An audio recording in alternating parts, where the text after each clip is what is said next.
Abraham vino, Padre querido, Padre bendito, luz de Israel. Abraham vino, Padre querido, Padre bendito, luz de Israel.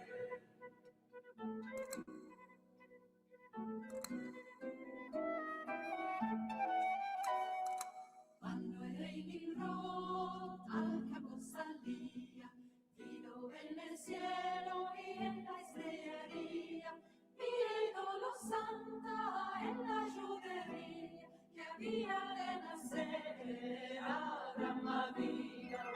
Abraham vino, Padre querido, Padre bendito, luz de Israel. Abraham vino, Padre querido, Padre bendito, luz de Israel.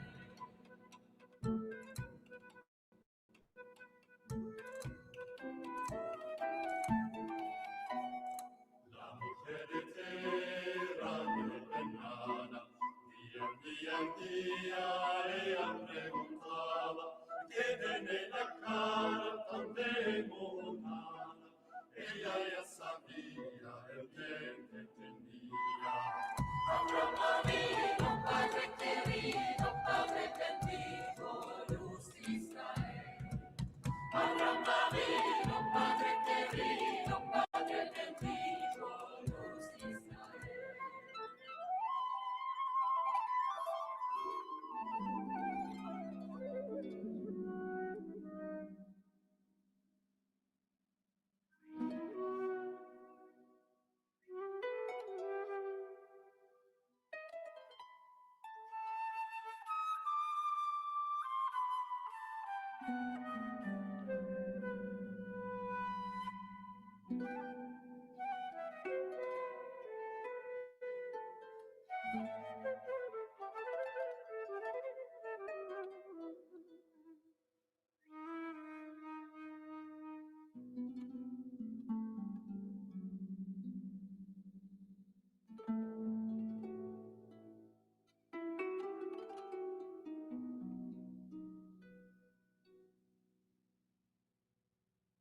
Al fin los 9 meses Cari quería, iba caminando por campos en viñas, y a su marido no le descubría, topó una mara y parería.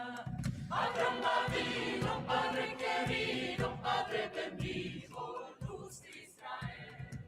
Abraham vino, Padre querido, Padre bendito, luz de Israel.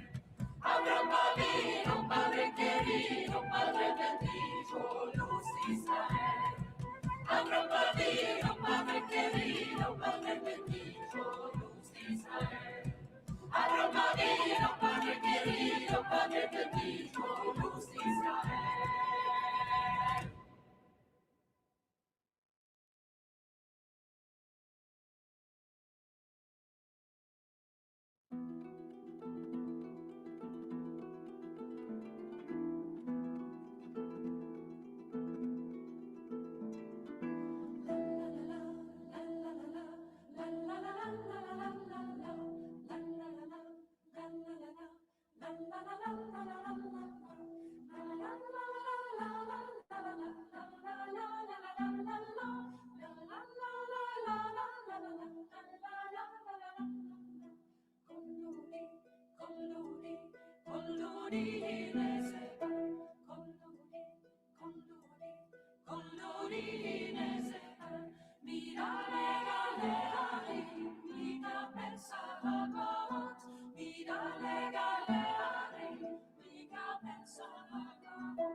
Mita legate ari, mita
ילדי הטוב והנאה,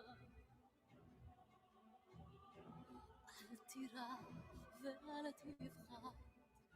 My son, I have nothing I can give but this chance that you may live. I pray we'll meet again if he will deliver us.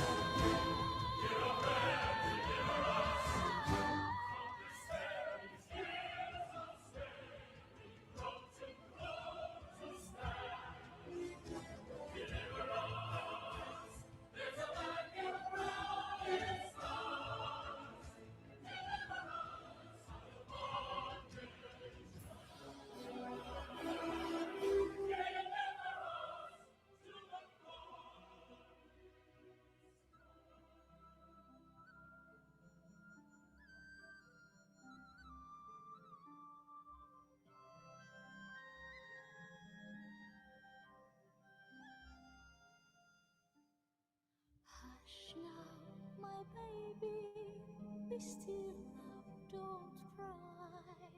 Sleep as you're rocked by the stream. Sleep and remember my last lullaby. So I'll be with you when you dream.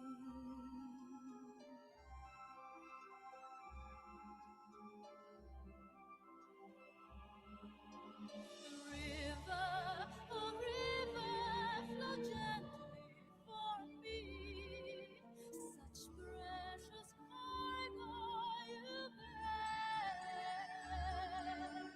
Do you know somewhere he can live free?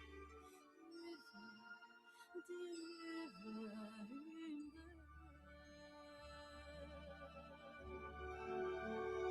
there.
just for you. Oh, baby brother, come back someday. Come and deliver us too.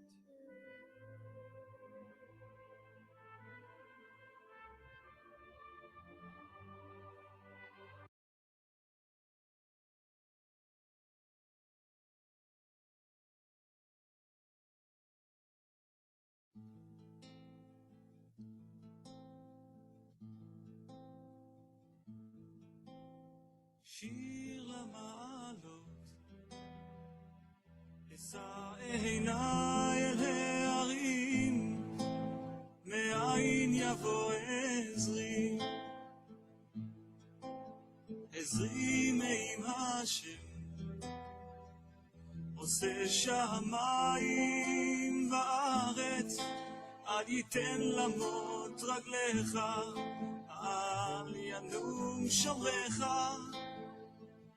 הנה לא ינום ולא ישן שומר ישראל, השם שומרך, השם צילך, על יד ימינך. יומם השמש לא יככה וירח בלילה, השם ישמורך מכל רע, ישמור את נפשך, השם ישמור צאתך ובואך מעתה ועד עולם. שיר למעלות, אשא עיניי אל ההרים, מאין יבוא עזרי, עזרי מעם השם, עושה שמיים וארץ, אל ייתן למות רגליך, אל ינום שומרך.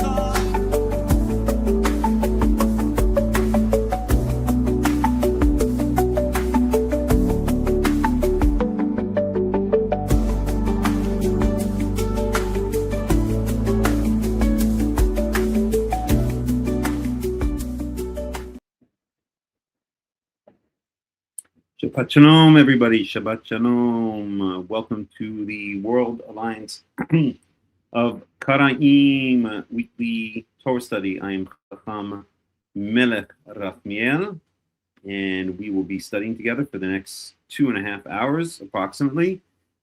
And I think we have an exciting and very interesting study. So things are going well here. We are, as I've mentioned, and as I mentioned pretty much every week, we're establishing a Karaite community here, a World Alliance of Qara'im community here in the land of Israel, in the Golan Heights. It's an absolutely beautiful place to establish a community. So if you live in the land of Israel and would like to be part of a live, actual Karaite community, in the direction or in the ta'am, the flavor of the World Alliance of Qara'im, then get in contact with me and move up to the Golan Heights. It's absolutely beautiful here. It's a great place to raise a family. It's relaxed here. It's pretty safe when there's not a war, which there isn't right now. And yeah, not enough good things to say about it. It's a wonderful place to start a community and to be part of a community. So that's that. I mention that every week. And I also usually mention that there are many ways to get involved with the World Alliance of Qara'im. The best way is to become a member of the World Alliance of Qara'im, and I'll post the link right here. This will give you access to a lot of things that we reserve only for members. And let me just get the link here. And recently I switched over, as you guys know, to having a membership kind of structure, and I felt that this was the best way to separate those who were serious and dedicated to being part of a Karaite community from those who were kind of just freeloaders or interlopers. So that's really the bottom line. I want people who are serious. I want people who are going to contribute to the community. I want people who are going to make a difference in the community, by having a stake in the community, not just kind of dabbling in it. So let me post a link here. 1 second, please. And if you'd like to be a member of the World Alliance of Qara'im, you can join here. So do the comments. Just post the comment. 1 second. Boom. There we go. Show. Okay. So that's the way to become a member of the World Alliance of Qara'im. Now, I had an interesting, I was listening to 80s music since I kind of grew up in the 1980s this week, and I was listening to a song which, do I want to go down this route right now? Yeah, I'll go down it very quickly. Okay, so let me play the song for you, and then I'll ask the question, what does this have to do with the Karaite interpretation of tefillin? And now I hope, maybe I should do it like a cover song. Let's see.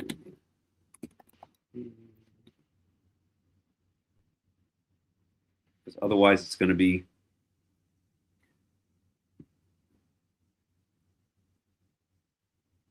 it might be blocked or something like that. Let's see. Well, we'll try to put it on. Okay.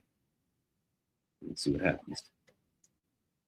All right. Let's see what happens. Hopefully YouTube is not going to block it because it's copyright kind of stuff, but we'll give it a shot. Right, let me see if I can bring it up here.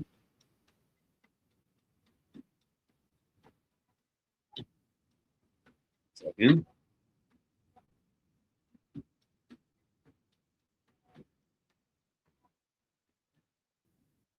Okay, so when the singer, who I think used to be known as Terence Trent D'Arby, that's the way I remember it when I was growing up, I think has now changed his name to something else, Sananda Maitreya, or something like that. So what insight does this give us about the verses in, and let's bring those verses up for a second, in Deuteronomy?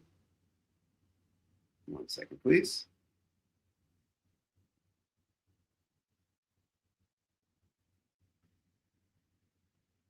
Just give me a second here.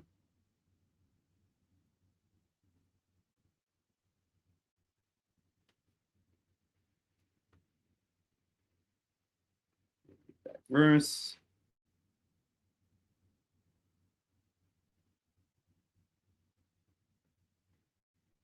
One second.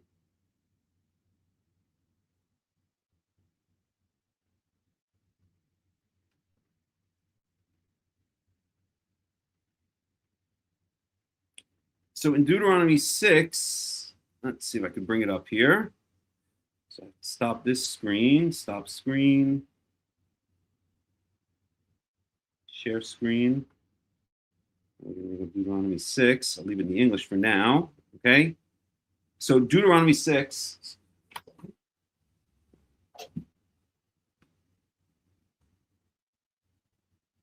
Chapter or verse 4. We know that this is, I think I should switch over to the Hebrew.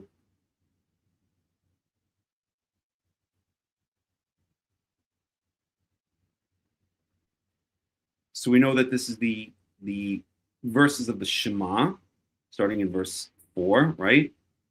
Shema Yisrael, Yahweh Eloheinu, Yahweh Echad. Okay, but then we go on to the verses, where is it? I'm sorry, it's not here. Oh, here it is. Okay, then we go to verse 8. So it's Deuteronomy 6, verse 8.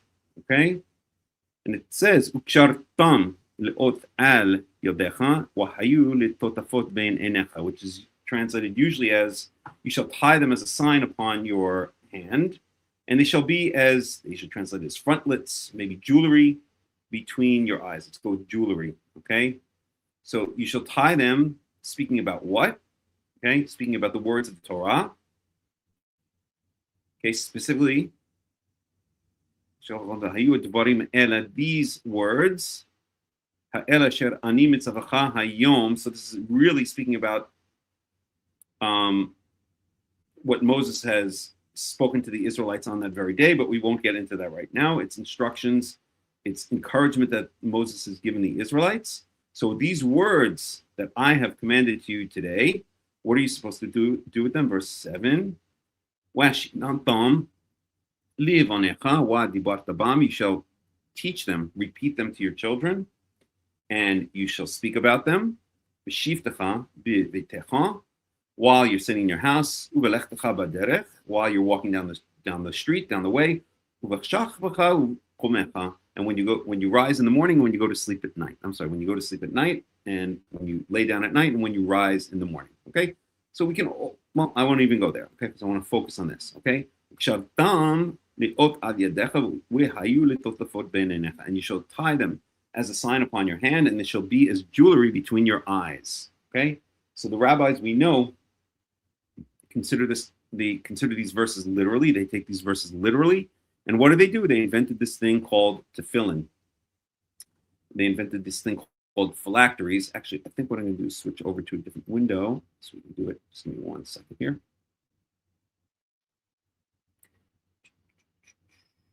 Let's do it this way. Just give me 1 second. So this is this window, and I'm just going to show the window that we can bring up multiple things at once. Okay, we'll go back to this other window here. We'll go here. And Shabbat Shalom, everybody. And I'm going to remove this for a second. And then I'm going to get rid of this. Stop screen. Add screen, share screen. So I need an engineer. Does anyone want to come be my production engineer while I'm doing these studies? Okay. Right. Share. Okay. Let's close this out. Okay, so now we should see it again. And let me just bring it over to the Hebrew.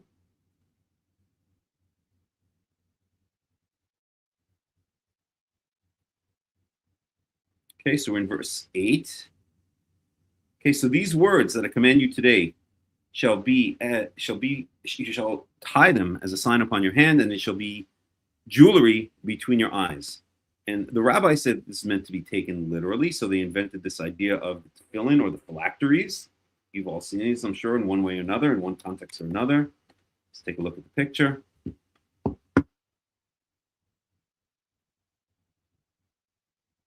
Of phylacteries. 1 second, please.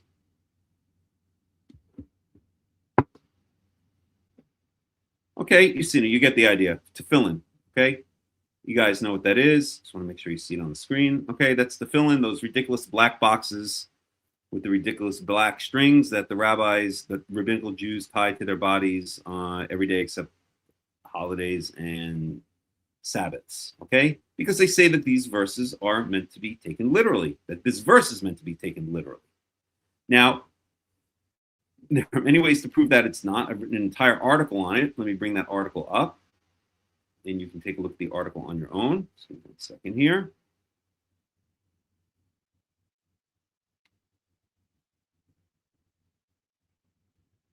Okay, so I'll put up a link to that article. But Shalom Tzuri.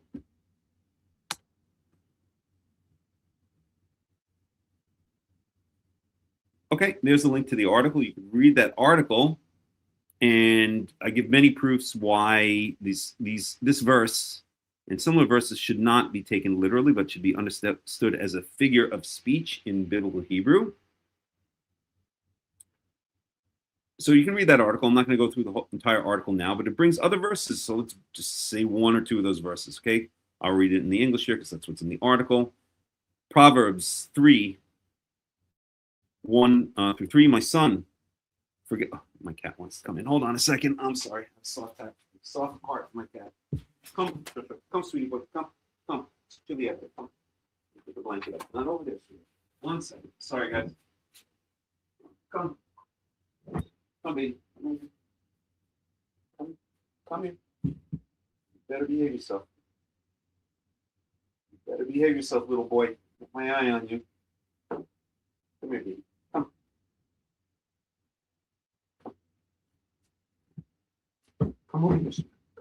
Over there.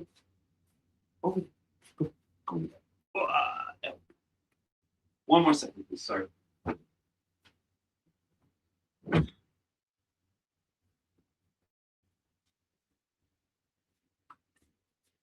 Okay.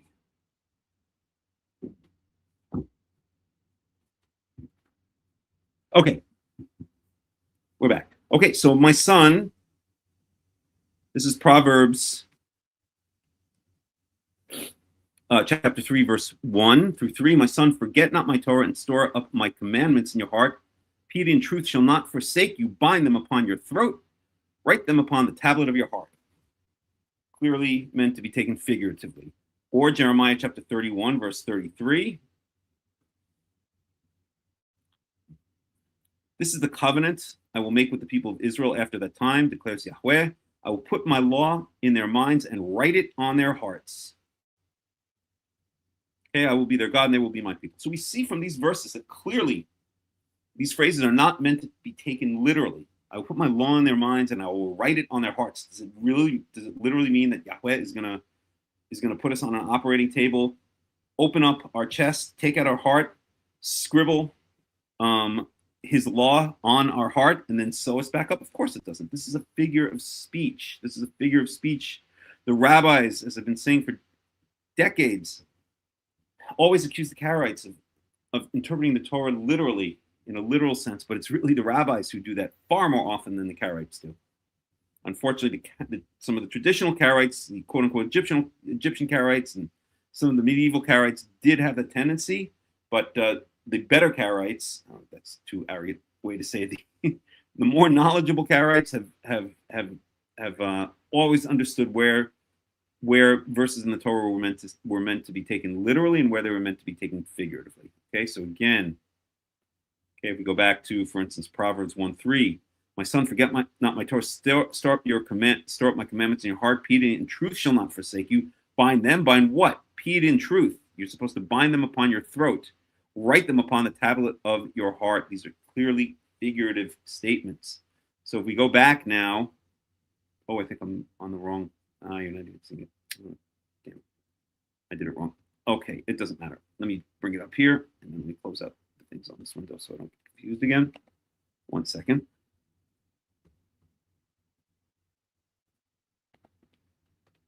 There we go. Just give me 1 more second, please. Let's close this out. Let's close this out. And we can leave that. And let me just check back in and make sure everyone sees it now. This window. Okay. So this verse, again, in Proverbs 3:1, piety and truth shall not forsake you. Bind them upon your throat. Write them upon the tablet of your heart. This is clearly meant to be understood figuratively. It's not meant to be understood literally. It doesn't make sense literally. How can you write them upon the tablet of your heart? What does that even mean? Luach libecha in Hebrew. Okay. So getting back to our song, and let's play a little bit more of the song. So this pop song from the 1980s, what light does it shed on the figurative interpretations of the verse in Deuteronomy chapter 6, verse 8? Again, let's read that verse, Deuteronomy chapter 6, verse 8. You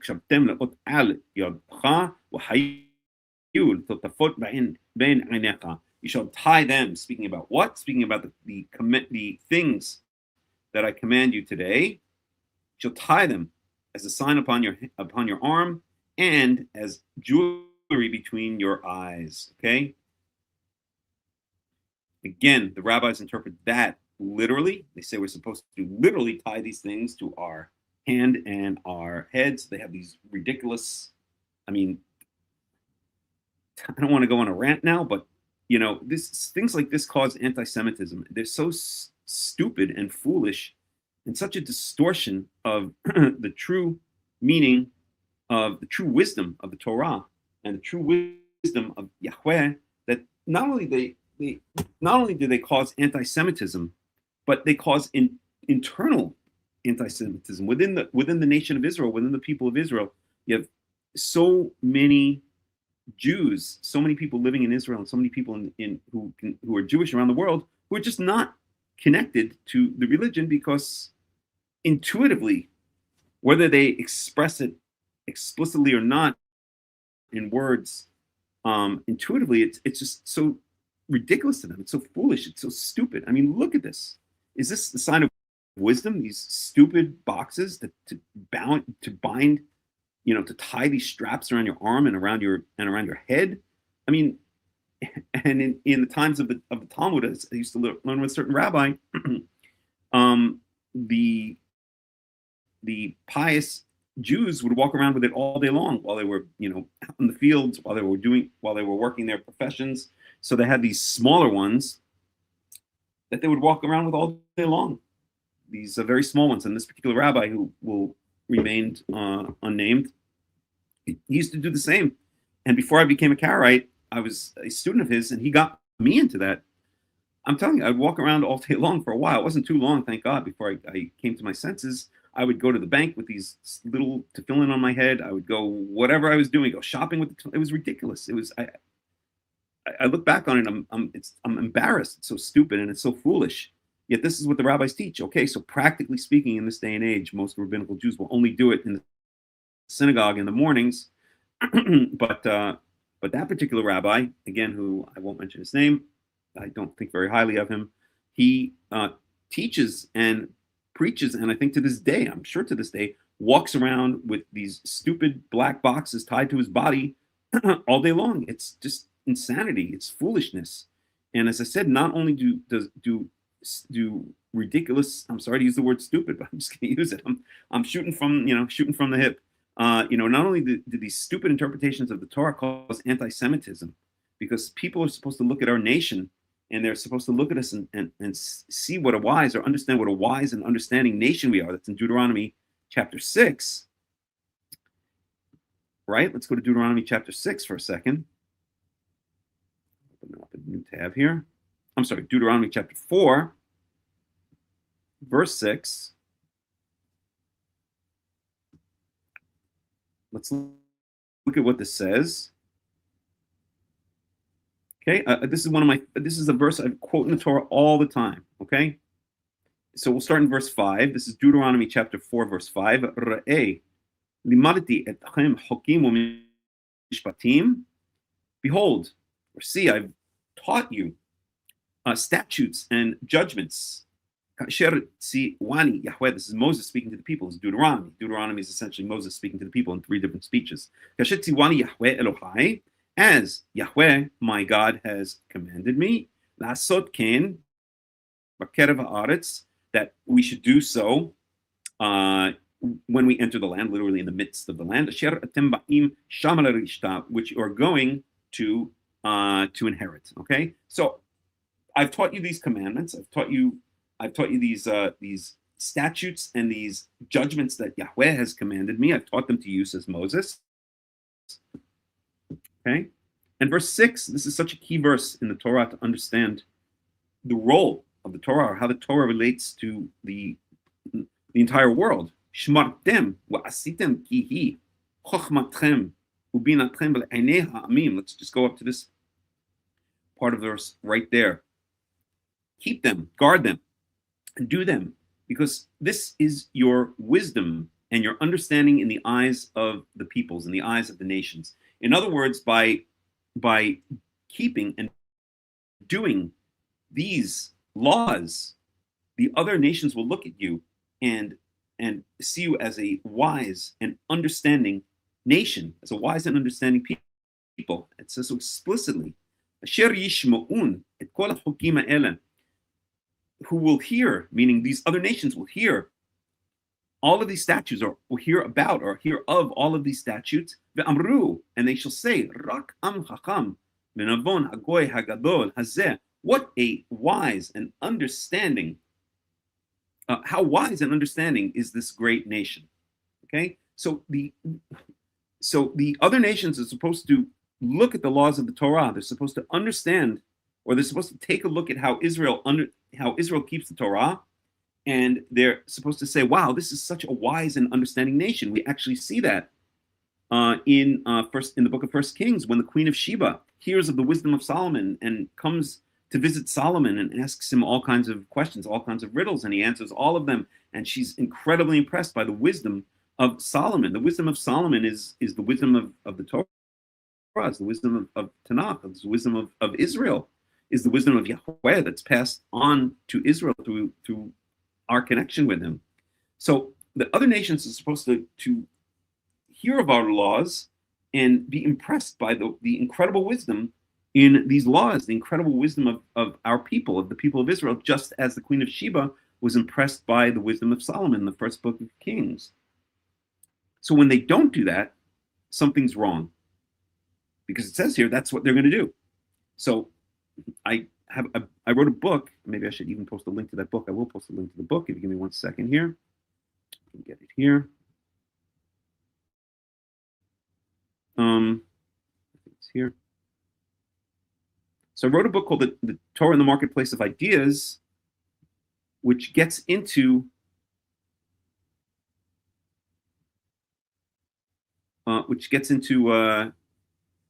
this very discussion, which I won't get into it right now. But if you're interested, you can go look up that book. Okay, it's on. Just if you Google Torah in the Marketplace of Ideas by Melech Ben Yaakov, then it will come up, and basically gets into this in greater detail. Okay, but the bottom line is that if the nations are not looking at us and saying exactly what it says here in Deuteronomy chapter 4, verse 6, what a wise and understanding nation or how wise and understanding is this great nation, then we are doing something wrong. It means that we're not following the Torah correctly. Okay? They're looking at us and they're saying, what a bunch of fools. They're looking at this and they're saying, oh my God, what a bunch of idiots. Why are they tying these ridiculous things to their body every day? And the more they tie to their body, the more stupid and ridiculous they seem in the eyes not only of the other nations, but in the eyes of the people of Israel, the eyes of the Jews living here in the land of Israel and living around the world. So when this rabbi, who shall remain unnamed, I should mention his name, David Bar Chaim, I can't tolerate the guy, to be 100% honest. Anyway, when this rabbi walks around all day long with these ridiculous things strapped to his head and he thinks he's being wise, he thinks he's being so pious and wise and so understanding, anyone with half a brain will look at him and say, not only is he a fool like these people are, but he's 10 times the fool, because he doesn't just do it in the synagogue in the mornings. He walks around all day with these stupid things tied to his body. Okay? So if Vince, that's the wrong word, I can't think of the right word, there's a fancy word that I can't think of. If we cause our own people, much of our own people, and people from other nations to look at us and say, what is this stupidity? What is this nonsense? We hate these people. These people are crazy. Then this is a sign, this anti-Semitism and external anti-Semitism and internal dislike for the Torah, this is a sign that we, as the people of Israel, are not keeping the Torah correctly. It's so important to understand this. It's so important, okay? So what does this mean? These are figurative phrases. Again, if we go back to the article and we take the examples that I bring in the article, I highly recommend reading the article if you haven't read it, okay? Here, Jeremiah chapter 31, verse 33, I will place my Torah in their inward parts, and upon their hearts I will write it. So what does this mean? Does this mean that literally he's going to take the Torah and shove it up our asses? Right? I mean, if you take it literally, like the rabbis, well, they don't take this verse literally, but if you take their idea, their literalization of the verses of Deuteronomy chapter 6, of the verse, oh shoot, why is this freezing up? Oh, damn it. There we go. Of Deuteronomy chapter 6, verse 8, you shall tie them as a sign upon your hand, and they shall be as we're running out of battery. I'll have to plug in a second. And they shall be as jewelry between your eyes. The rabbis take this literally. So let's take their literalization of these ideas and take it to its logical extreme. Let the rabbis be consistently logical. And therefore, this verse in Jeremiah 31:33 actually says that the rabbis are telling us that we should take the Torah and God is going to take the Torah and shove it up our asses. And then he's gonna perform open heart surgery upon us, take out our heart, and he's gonna he's gonna personally write the Torah on our hearts, and then he's gonna sew us back up. It's insanity, right? So to get back to the song I was playing before, and as I plug in, let me play this song again.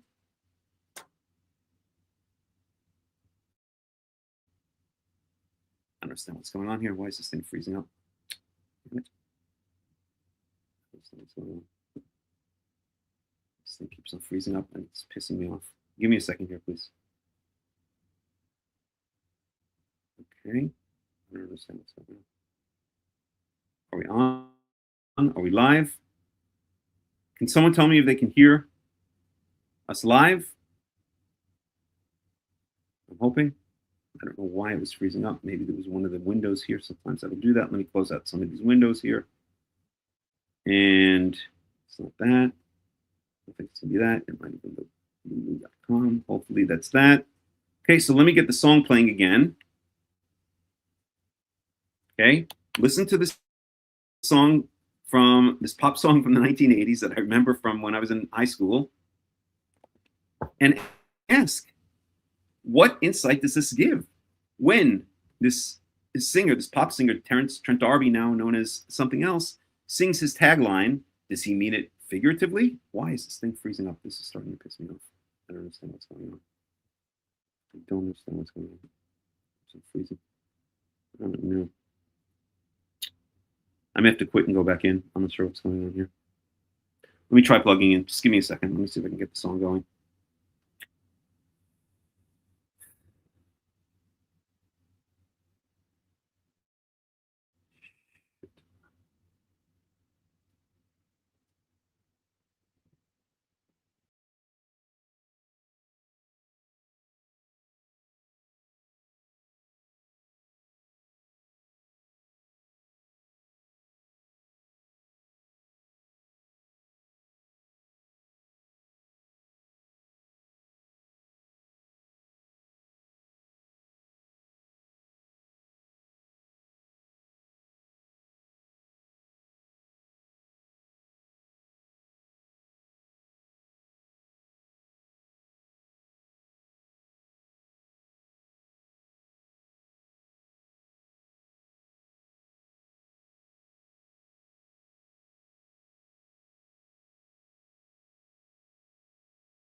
Okay, I'm back, and I hope you guys can see and hear me now. Can we just do a check? Suri, can you tell me if we're back online?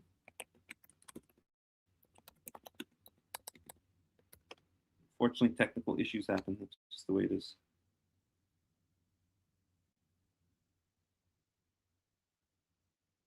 Somebody please let me know we're back online.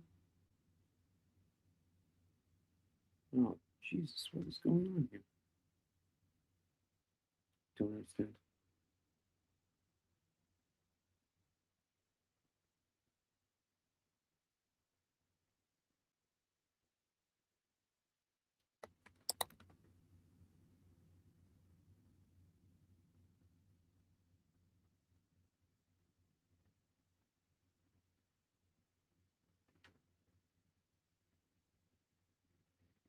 All right, I'm going to hope we're back online.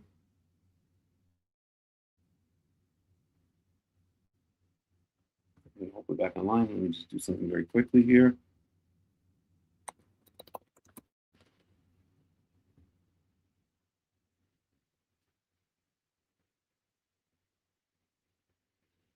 A second, please.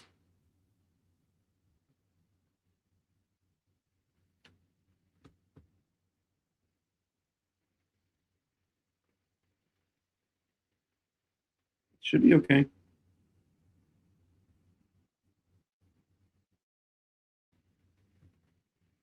Okay, I'm going to hope we're back online. That's 2.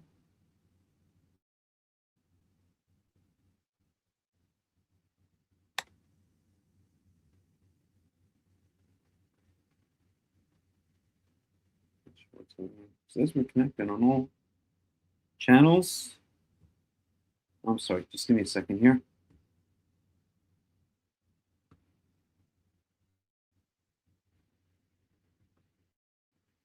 Give me 1 second here.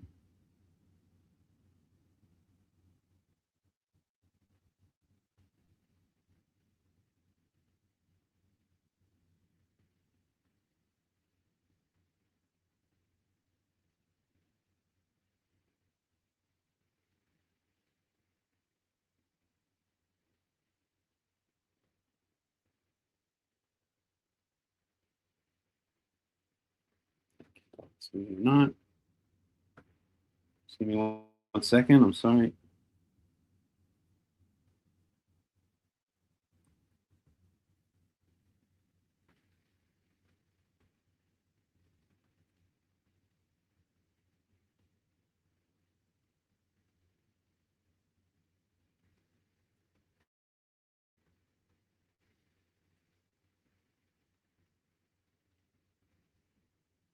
I think we're okay.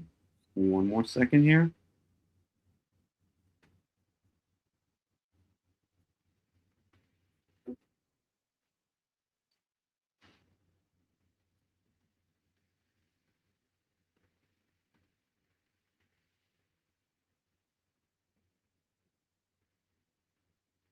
I think we're okay.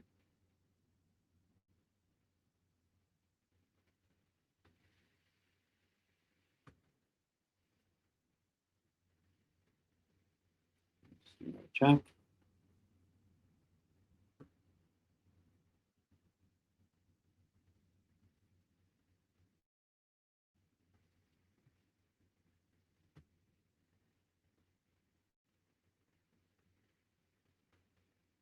I think we're okay there.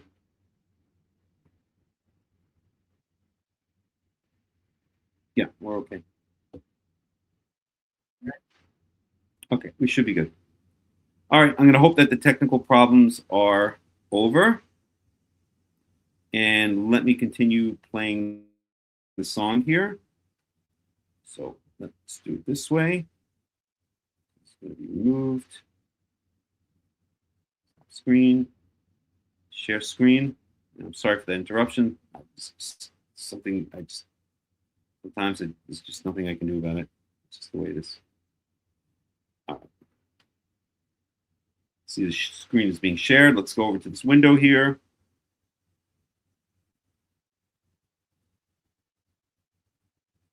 And let's play the song again.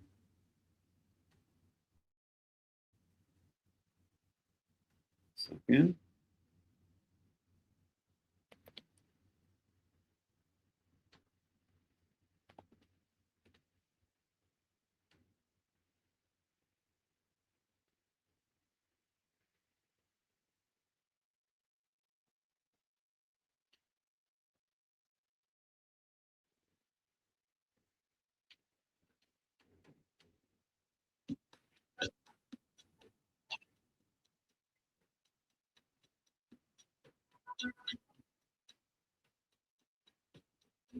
You guys can hear the song.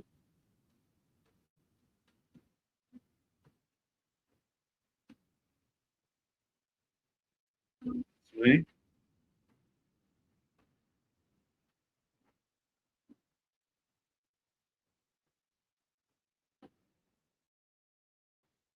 Okay, so when he sings, sign your name, cross my heart. I want you to be my baby. Sign your name across my heart. What does he mean by sign your name across my heart? Obviously, right? It's not meant to be taken literally. It's meant to be taken figuratively. Anyone with any common sense is going to know that that is it's poetry. That's what it's meant to be. It's poetry. And the Torah is filled with prose, and it's also filled with poetry. It's filled with rhetoric, not in the negative sense, oratory, and it's also filled with prose. And it's sometimes it's not so clear when it's meant to be prose and when it's meant to be poetry, but a lot of times it is clear. And in the case of, if I could just share the other screen, in the case of these verses that I've shown you, and particularly as it relates to, just give me a second here. And particularly as it relates to Deuteronomy chapter 6, verse 8, right? This is clearly meant to be poetic, just as when Terence Trent D'Arby, or whatever his name is now, sings, sign your name across my heart. I want you to be my baby. He doesn't literally mean, he's speaking to who? His baby, his lady, right? Sign my name sign your name across my heart. I want you to be my lady. He's speaking to his baby, to his lady, and he's saying to her, not literally, he's not telling her take a pen and start signing on my chest your name. It's poetry. Sign your name across my heart, right? It means the same thing that it means in all of these verses we looked at the Torah, right? It's a poetic way of saying that there should be a connection, okay, almost like a tattoo. We know the Torah is not pro tattoo. We know the Torah says, in the case of mourning, one of the common mourning rituals was to tattoo the name of the dead onto the mourner's body, to tattoo the name of the deceased that the person was mourning onto his own body. And the Torah explicitly says that this is not to be done, right? So, but here it's figuratively talking about when someone signs their name across your heart, right? Sign your name across my heart.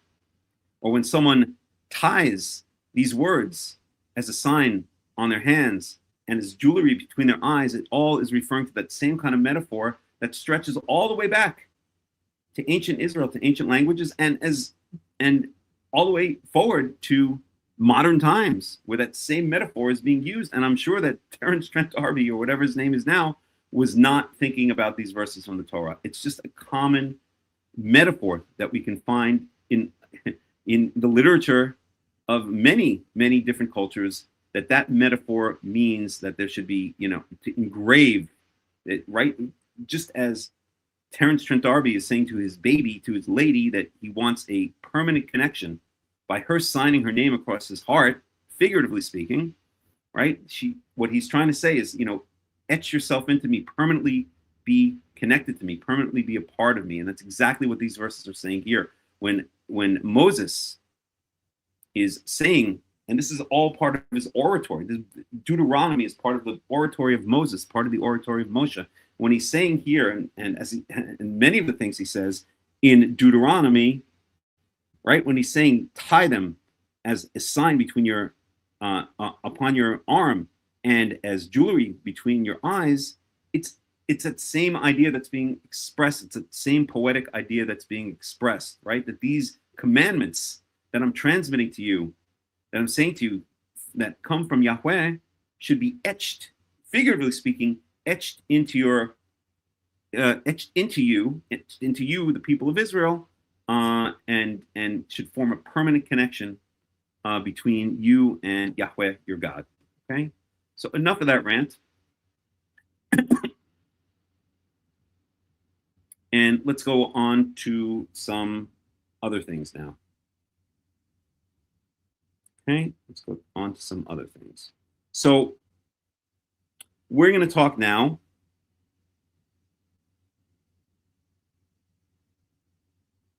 I want to try to go through some of the things that I listed in for the study.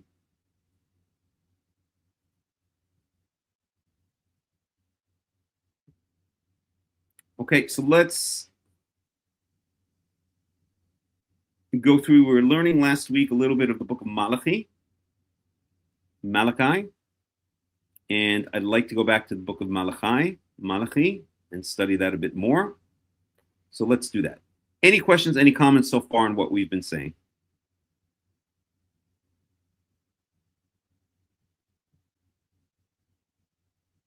If not, then let's move on. Okay, so we're going to go into Malachi. Let me just close these things out.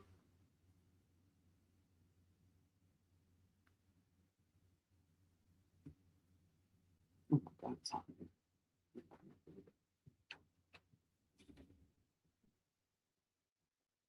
Okay, so we're in Malachi chapter 1.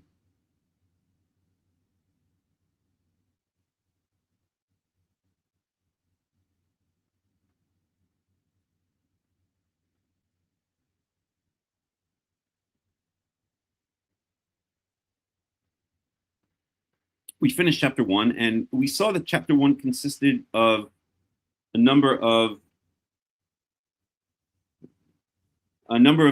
rhetorical questions, right? Basically rhetoric. The first question was, here we see in Malachi chapter 1, verse 2. Let me just make sure this is streaming correctly. Yes, it is. In Malachi chapter 1, verse 2.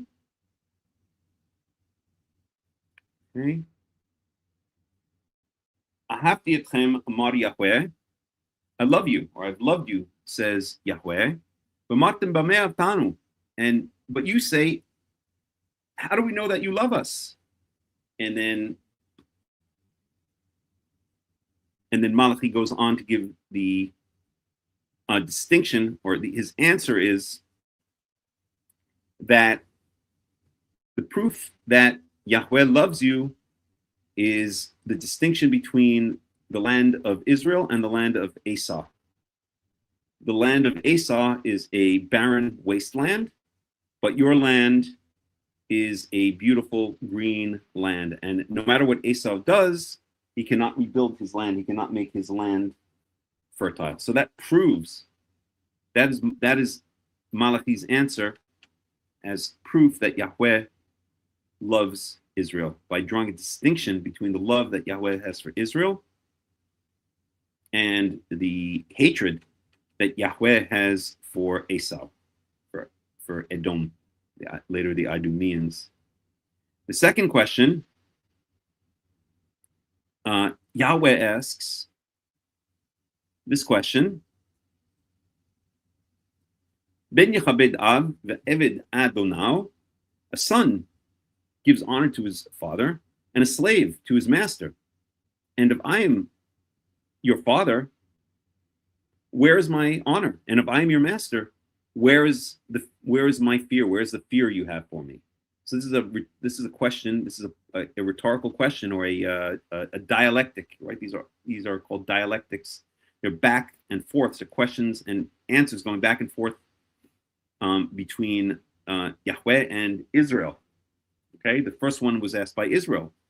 How do we know? You said you love us, God. How do we know you love us? And God answers, because look what I did to Esau. I hated him, and his land is a barren wasteland, and I loved you, and your land is green and fertile. Now Yahweh asks the second question: if I'm your father, where's my honor? And if I am your master, where's my fear? Where's the fear you have for me? And then it goes on. Then the answer is essentially, we could say, a rant about the Kohanim, and by extension, the people of Israel, who are not giving proper honor to the sacrifices. They're bringing lame and sick and stolen animals and throwing them on the altar, whereas other nations are bringing proper sacrifices and burning incense to Yahweh. So that is essentially Malachi's answer. Let's read to the end here. So that is essentially Malachi's answer. Malachi's answer is confirming in a sense Yahweh's contention or Yahweh's complaint, Yahweh's question as to why, if he's the father, if he's Israel's father, why is he not receiving honor? And if he's Israel's master, why is he not receiving the fear that a master should fear? And then the answer is a long rant about, and I don't mean rant in a negative sense, a long diatribe, that's also kind of a negative word, a long answer about how Israel is sacrificing abominations to Yahweh. Okay, so that's Malachi chapter 1. We studied it last week. You can go back and you can review. The study from last week. But now we're going to continue on to Malachi chapter 2. Okay, Malachi chapter 2. We'll see if we can get through the whole chapter, and then we'll go on to our next topic, which is an interesting topic, although I may actually leave the next topic for next week, because I do want to finish off Leviticus 23. We've been doing it for so long, and I think we should finish it off. So let's see if we can do that. So Malachi chapter 2, let's see what happens here. And let me just bring up the couple of my usual translations / commentaries. You know, my favorite is Robert Alter. Excellent commentary. Just give me a second to bring it up.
Okay, so Malachi chapter 2.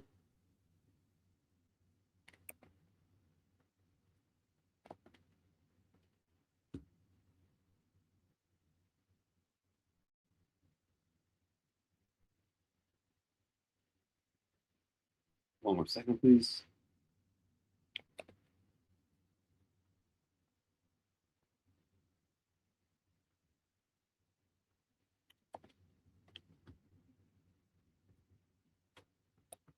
And we'll look at the commentary here.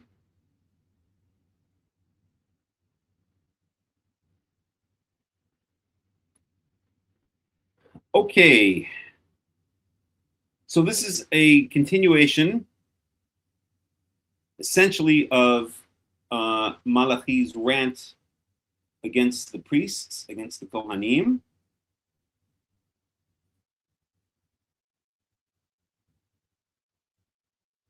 And what we have here is verse 1, Ve'ata alechem hamitzvah hazot hakohanim. So this is what I command you, or upon you is this commandment, you Kohanim. So this is essentially continuation of chapter 1, of the end of the second part of chapter 1. Okay, let's go up to this is a long verse. We'll take it step by step. Im lo tishma'u wa im lo tasimu al lev latet kavod lishmi amar Yahweh. Let's go amar Yahweh tziva'ot. Let's go up to here. Okay, so this is Malachi, or Yahweh speaking to the priest through Malachi. If you do not listen, and if you do not place upon your hearts There we go. Place upon your hearts, right? This is also meant to be figurative. This phrase in modern Hebrew, lasim lev, means to pay attention to. Okay, tasimu al lev. But this also serves, and this phrase is used many times, lasim lev. I maybe should even add this to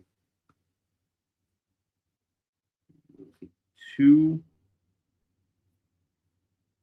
Let's do this. I'm going to add this to 1 second. Do I have a fill-in verses?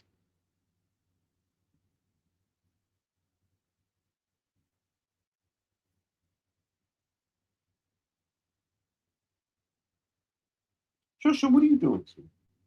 Why are you scratching and biting me? Let's see. Do I have something to fill in? So new one, animal terms, translations. Let's do a new one. Okay.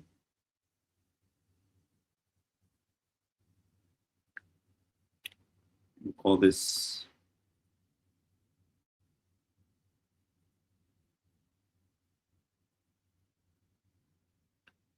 let me do it like this.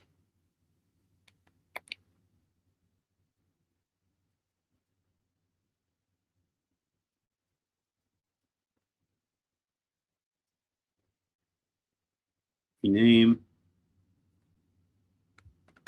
Fill in. That'd be cool. Good enough.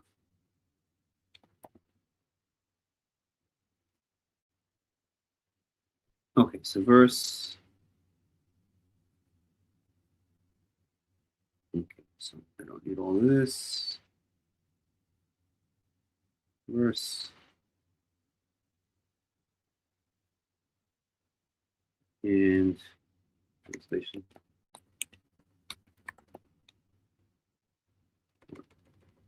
We'll do Hebrew. Originally. And then we can do over here, English translation.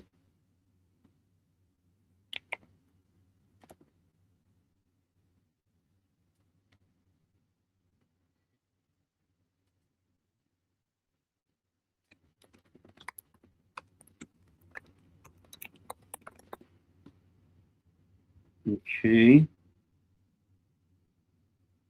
And I guess we don't need these different colors. Get rid of all these. We'll do everything here. Background should all be white. Oops. Just a second, please. Just be alternating. Not enough.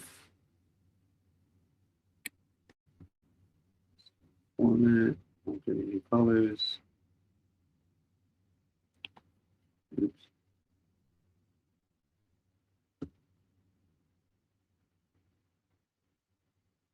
Not more enough. Alternating colors. Look for that works. Done. Okay.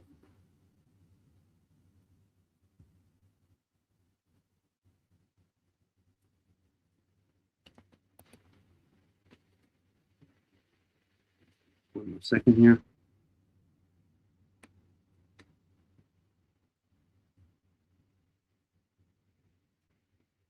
Let's try this one more time.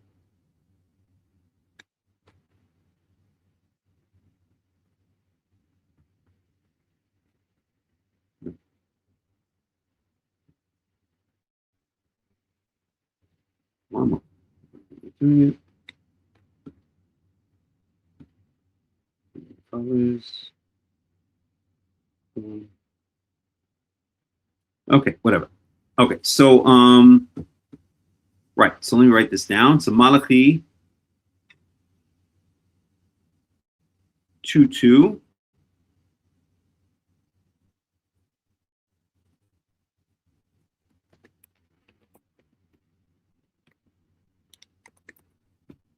And the Hebrew is, let's grab the Hebrew.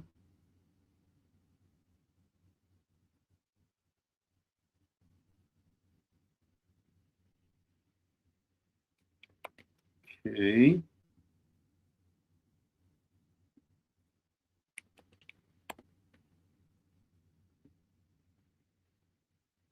English translation.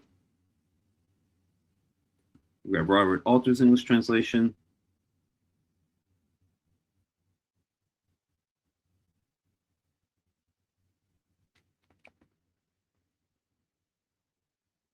Boom.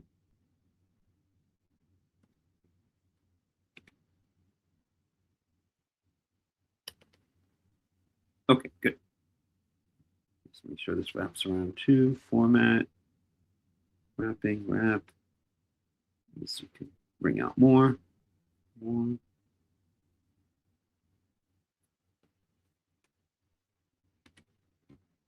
Okay, good. Let's make this all a little bit bigger. Make this a little bit wider. And there we go. Okay? So you understand, Lasim Lev literally means to place upon your to place upon your heart, but it really means to heed or pay attention to. How does Robert Alter translate it? Pay mind to, right? In modern Hebrew, Lasim Lev means to pay mind to pay attention to. Just check in, see if there's any comments or anything.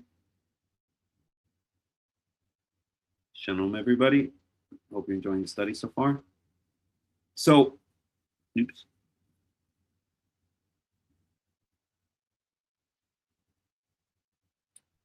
Okay, so anyway, this is this is Malachi chewing out the Kohanim.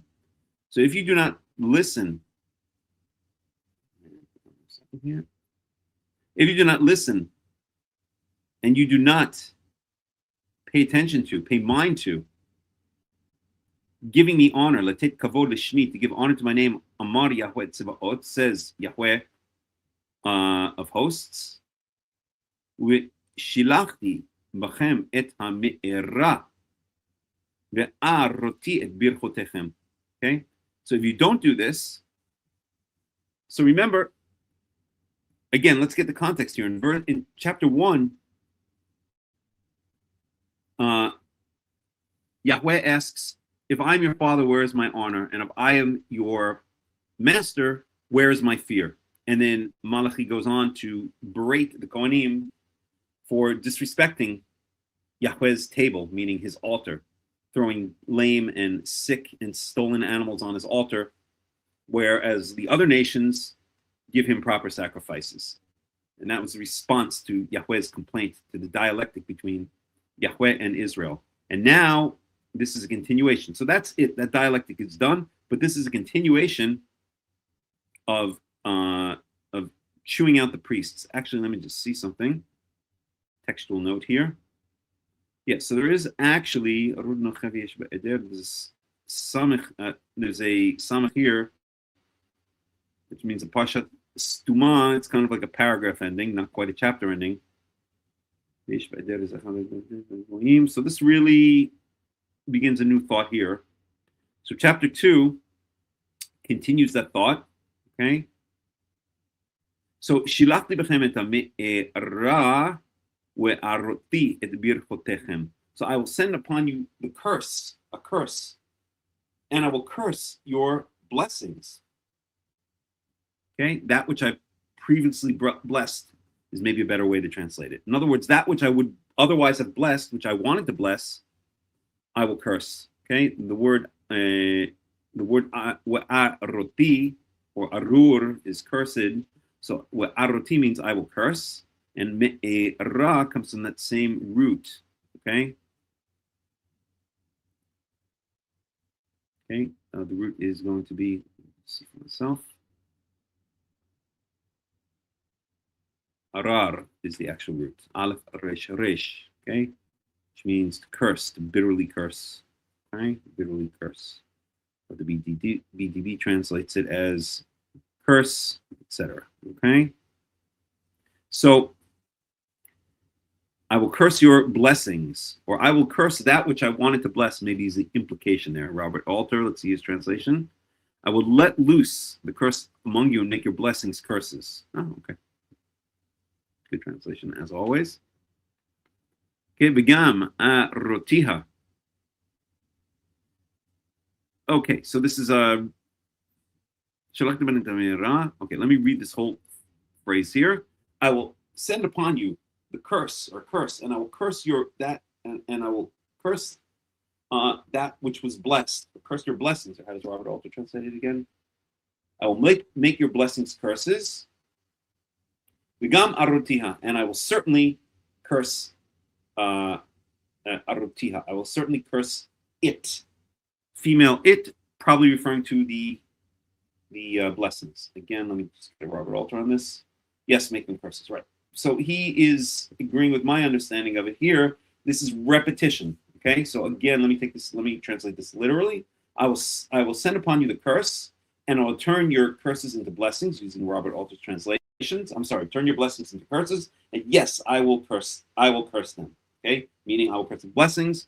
So it's a repetition of cursing, right? I will turn your curses. I will send the curse upon you. I will turn your curses into blessing. Yes, I will curse them. Curse what? Your blessings, or your blessing. Okay, so we have here repetition, really here. Okay, aruti et birchotechem gam arutiha, and also I will curse them, or yes, I will curse them. Okay, we've always said that repetition means emphasis. It's the Torah's way of every Torah study. I say this at least once, multiple times usually. Okay, repetition means emphasis. Okay, I will turn your blessings into curses. Yes, I will curse them. Okay, even in English we hear that means emphasis. Okay, ki enchem samim al lev. Because you're not paying heed to me. Again, we have that same phrase that we see here, alev, right? Literally, ki enchem samim alev, because you're not placing upon your heart. Again, meant to be taken figuratively, not literally. Okay, we can even add this to our list just to be comprehensive. So this is verse 2. So, that's already verse 2. Okay, good enough. Okay. Checking to see if there are any comments or questions.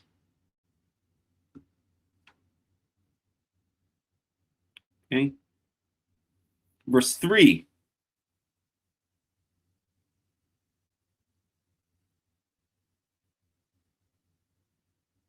Okay, this is an interesting one. Let's go up to the semicolon right here. Okay. And Hineni go'er lechem. Behold, I'm going to rebuke you. Et zera, your seed. Actually, it's a bit confusing. But to rebuke your seed. Okay. Right. I'm about to rebuke for you your seed, your descendants. Seed always means descendants, specifically, as a friend of mine used to say, always means, specifically refers to the male descendants, the seed, right? Meaning, seed is also the word for sperm, even in English. Okay, so it means that which is passed down from male to male, right?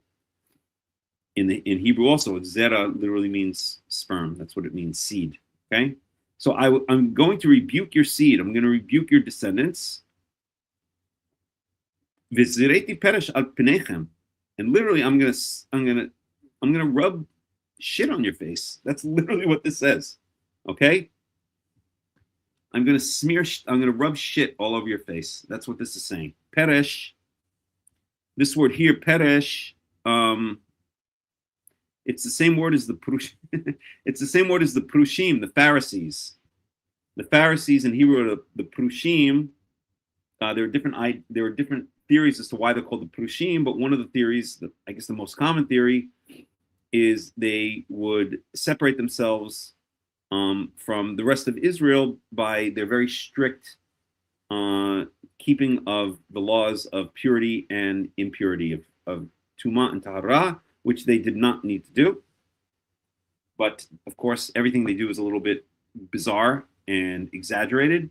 So they would always attempt to remain in a state of ritual purity, and so they would separate themselves from the rest of Israel. They would keep themselves separate from the rest of Israel so as not to contract ritual impurity from those of from people in Israel who already had who could pass on that ritual impurity. We learned about that earlier in the book of Leviticus. Okay, so the underlying root parash means to separate oneself from, and the prushim are those who, again, one of the leading theories is the prushim are those who separated themselves, the ones who separated themselves from the rest of Israel so as not to contract ritual impurity. So what does that have to do with shit? Because this is what this word that I've highlighted here means, peresh. Okay, well, what comes out of your butt? Shit. Yes, I know. You need a Karaite Hakham to tell you that shit comes out of your ass. I know. We've gotten to some weird times, but that's the fact. Peresh literally means that which separates out of you, and it's just the Tanakh, biblical Hebrew, often speaks in euphemisms. Most of the time, it will speak in euphemisms when it comes to something sexual or bodily functions. And I, obviously, by saying the word shit, did not speak in a euphemism, but maybe I'm not on that high level yet. But nonetheless, this is what this literally means. I will spray, or I will rub, maybe would be the better translation here. Okay? Spread, they translate this here. I will spray shit, that which comes out of an animal's ass in this case, on your faces. I'm going to rub shit on your faces. Literally, that's what it's saying here. Peresh chagechem, the shit. And again, I'm using the S word just to create emphasis here, okay? Because that's really what this is saying. This is really trying to be, in a certain sense, shocking, these verses. So the shit of your chagechem, literally of your festivals, but this means of the animals that are sacrificed on your festivals. This is the phenomenon, a grammatical or literary phenomenon called, oh God, synecdoche, I think it's called. Let's look it up. Synecdoche in New York. Synecdoche. So let's learn this. I think we've studied this before. Synecdoche is a figure of speech where part represents the whole, like wheels for a car, or the whole represents a part, like society for high society, creating vivid imagery by substituting related term for the larger concept often used in literature and everyday speech to make language more concise or evocative. Okay? Right, so this is a perfect example. Like, okay, I got a new set of wheels. So the part of the car is the wheels, but it represents the whole. I think this is actually slightly different phenomenon. I can't remember what it's called.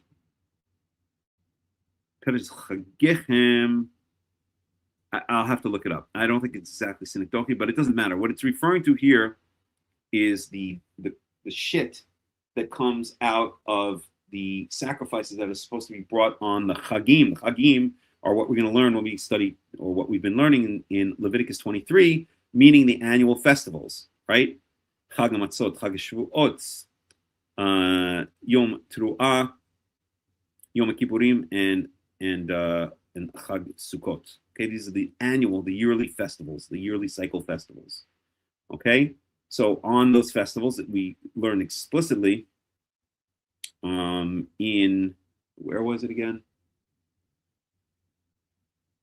Was it Leviticus? I can't remember exactly where, but we learned that on the Chagim, certain specific, or maybe it's in each of the Chagim. No, it's not in Leviticus. It's in Leviticus, but it's not in the chapter speaking about the sacrifices. It's actually in Leviticus 23 partially, and then where it speaks about the Chagim in other places, each in its individual place. So you're supposed to bring special sacrifices, special animal sacrifices on these holidays, on these yearly cycle holidays, and so I will take the shit that comes out of these animals that you're supposed to sacrifice and rub it all over your faces. Okay, and this is in a certain sense, as we'll see, Yahweh saying that He doesn't accept the sacrifices of that Israel is bringing on the holidays. Why? Because we saw earlier in chapter 1 that what they're bringing is lame and sick and stolen animals and not giving the proper honor. The whole context here is, why are you not giving me my proper honor? Why are you not giving me my proper fear? If I am your father, where's my honor? If I am your master,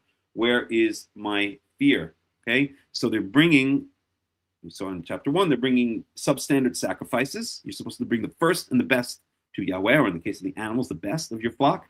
You don't give him the worst and save the best for yourself.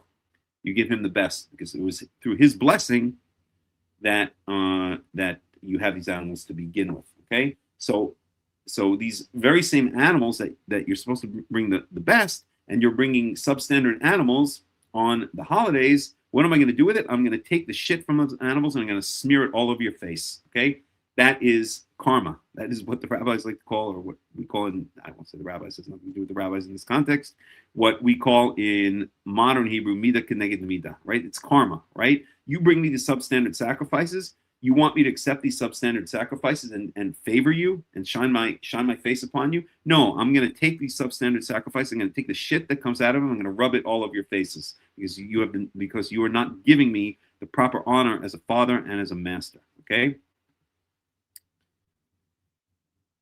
With nasa etchem elau. Okay.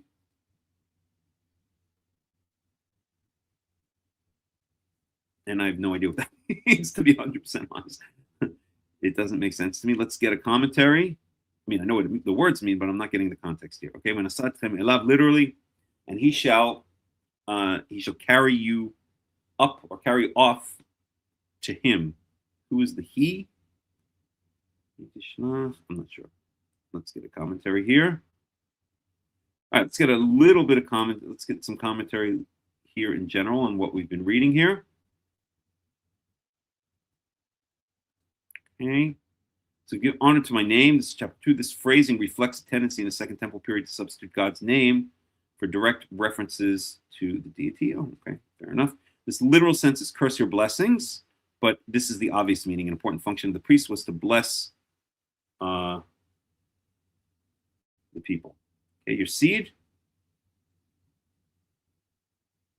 It is not entirely clear whether the reference is to the offspring of the priest or to anything literal or figurative that they plant. Okay, fair enough. I'm not going to go back over that. Scatter dung on your faces. That's a much nicer way of saying it. Though shameful and disgusting for anyone, this is particularly disgraceful for priests who are obliged to remain in a condition of purity. Although, believe it or not, feces does not remove priests from a state of purity. It's not one of the things that's mentioned there that causes a state of impurity. Okay. Shall carry you off to where it is. The translation reflects the obscurity of the Hebrew. So in other words, Robert Alter is saying nobody really knows what this means. And it is indeed quite cryptic, but let's see what his commentary is. What might be intended is the dung heap, but it remains puzzling how dung scattered on a face could carry a person off, right? So this verse is cryptic. Okay. Let me just try to read it again for myself. Hineni go'er lechem et hazera. So I will rebuke your seed. Again, whether it means the descendants of the Kohanim, I think it does, or whether it means that which they plant, that doesn't make sense to me.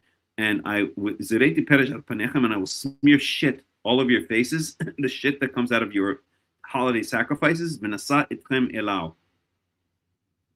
And it shall carry you to it. Carry you. What's the subject? It shall carry you is clearly the Kohanim. To it would be, there's no object here, would be the prepositional phrase here. So the question is, what is the subject? It shall carry you to it, or he shall carry you to it. What is the he, or what is the it? And again, the most logical grammatical answer would be the shit, the dung, but it doesn't make sense contextually. And again, the commentators, or Robert Alter in this case, is picking up on that. It doesn't make sense. Okay, so it's a cryptic verse. Nobody really knows exactly what it's trying to say. Let's move on. Let me just check back in and see if there's any questions or any comments.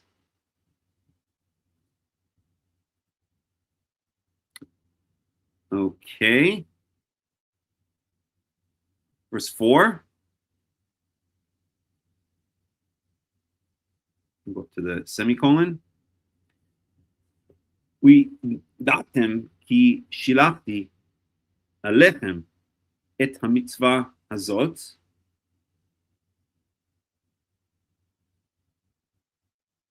And you shall know that I have sent to you this commandment, or that I've decreed upon you this commandment. sent upon you this commandment, liot briti et lewi amar Yahweh Sivaot, that my covenant shall be or is with Levi. Et in this case means with. Says Yahweh of hosts. Says Yahweh of armies, I think is how Robert Alter translates it. Okay, let's get his translation. I'm back to rebuke you. We read that. And you shall know that I sent you this command for my covenant to be with Levi, says the Lord of armies. There's no commentary there. Okay. Briti, ata ito. So my commandment was with him. With who? With Levi. This is speaking about the Levites in general, but really specifically this is directed towards the Kohanim. So Levi is being used, I think there would actually be sinekdoche, meaning that Levi is being used where really just the Kohanim are implied. Okay. Let me just get this to the English here.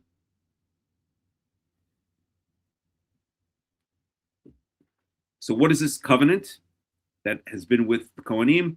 A covenant of life and peace. Ve'etnem lo mora. And I will give them fear. V'yir a'eni, and they shall fear me. Mitnei shmi nichatu. And they shall shrink back, or they shall be terrified before my name. Okay, translation. So my covenant has been with him, life and peace, and I've given them to him fear, and he did fear me, and before my name he was awestruck. Okay, so that's verse 6. I'm sorry, that's verse 5. So Torat emet aita b'fihu. So instructions, truthful instructions were in his mouth. Truthful instruction was in his mouth. But instruction here in this case is the singular abstract. It's talking about the general concept of instructions. Okay, so instructions of truth were in his mouth. Again, speaking about the Kohanim or maybe the Levites. Law lo nimsa b'sfatav. And not evil, distortion of justice, I guess you would translate this as awla lo nimsa b'sfatav. And let's get a translation here. No wrong. I don't like that translation. Okay, so no. All right, we'll just go with wrong. Okay, so instructions of truth were in his mouth, and distortion of justice or wrong, no wrong was found in his lips. Okay, this is classic parallelism in a verse. Okay, phrasal parallelism. So this verse is, I think it's called specifically what's called antithetical parallelism. Okay. So this says instructions of truth were in his mouth, and no wrongdoing or no wrong was found in his lips. Okay, so one and not the other. Okay, instructions of truth and not wrongdoing or distortion of justice. Okay, remember Torah works a lot, or biblical Hebrew works a lot with parallelism, with these phrases or words that are in parallel to each other. Okay. Bishalom, aber mishur halach iti, ve'rabim heshiv me'awon. So in peace and in honesty and straightness, mishur from yashar. Okay, in peace and honesty and straightforwardness did he go with me. And again, this is speaking about the Kohanim. Rabim heshiv me'awon, and he turned many away from iniquity. Okay.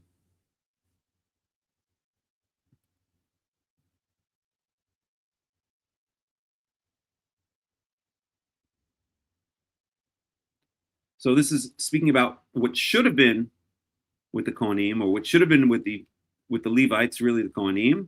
This is the way it was supposed to be. Maybe this is the way it was, is what Yahweh is saying. Okay, a covenant of peace and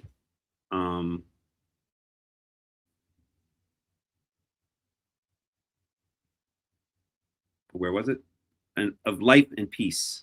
Okay, but that's not the way it is now. The Kohanim have rejected me. They have disgraced my sacrifices. They've brought disgraceful sacrifices, and therefore I will curse them and curse their blessings, and I will take the shit out of their sacrifices and smear it all over their faces. Because what happened, I'm paraphrasing now, is that I had given them a wonderful covenant. I made a special covenant with the Kohanim, a covenant of life and peace. Okay, where they had fear, and they stepped back. They were taken aback by my name, and instructions of truth came out of their mouths, and and no distortions came out of their lips. They walked with me in peace and straightforwardness and honesty, and they returned many from iniquities. That's the way it was, or maybe that's the way it was supposed to be. I think it's speaking about the good old days, or what it was meant to be. Okay? Kisifte Cohen yishmeru da'at. With Torah yitvakshu mi pihu. Let's unpack this. Okay? Kisifte Kohen yishmeru da'at. Because the lips of the Kohen, and so now we see it's clearly speaking about the Kohanim.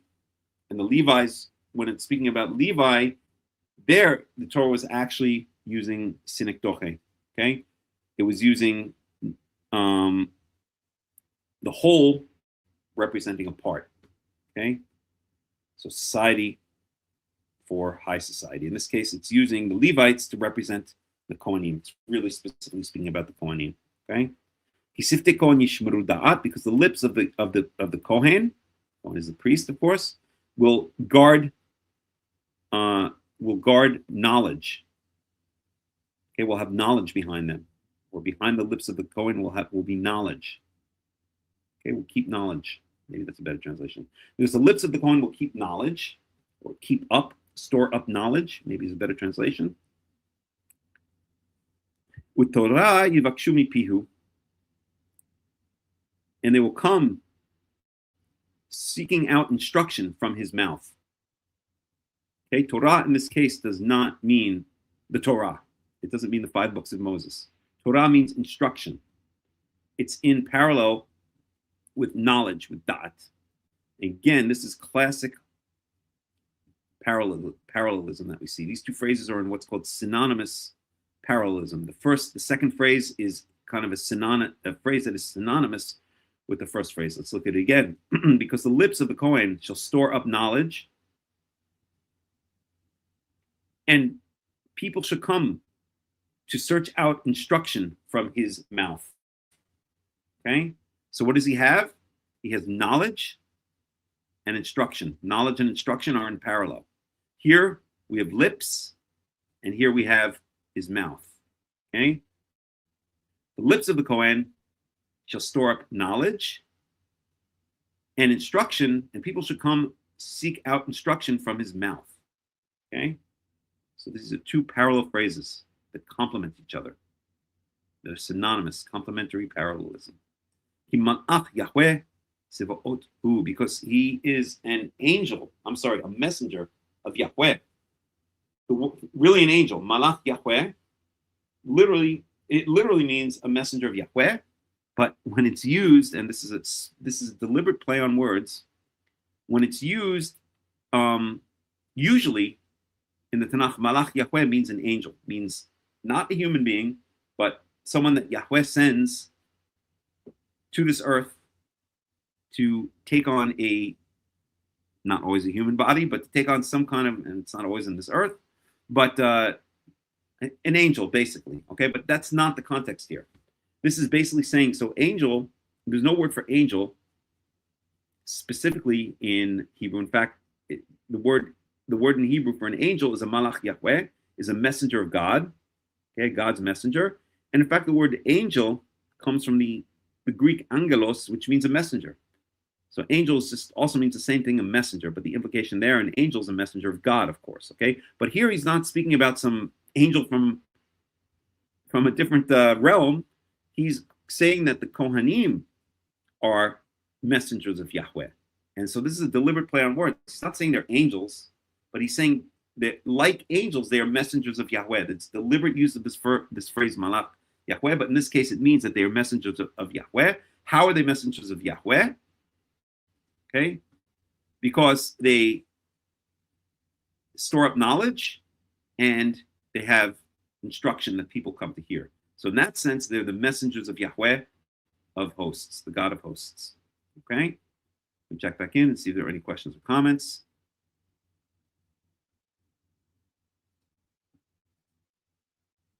Okay.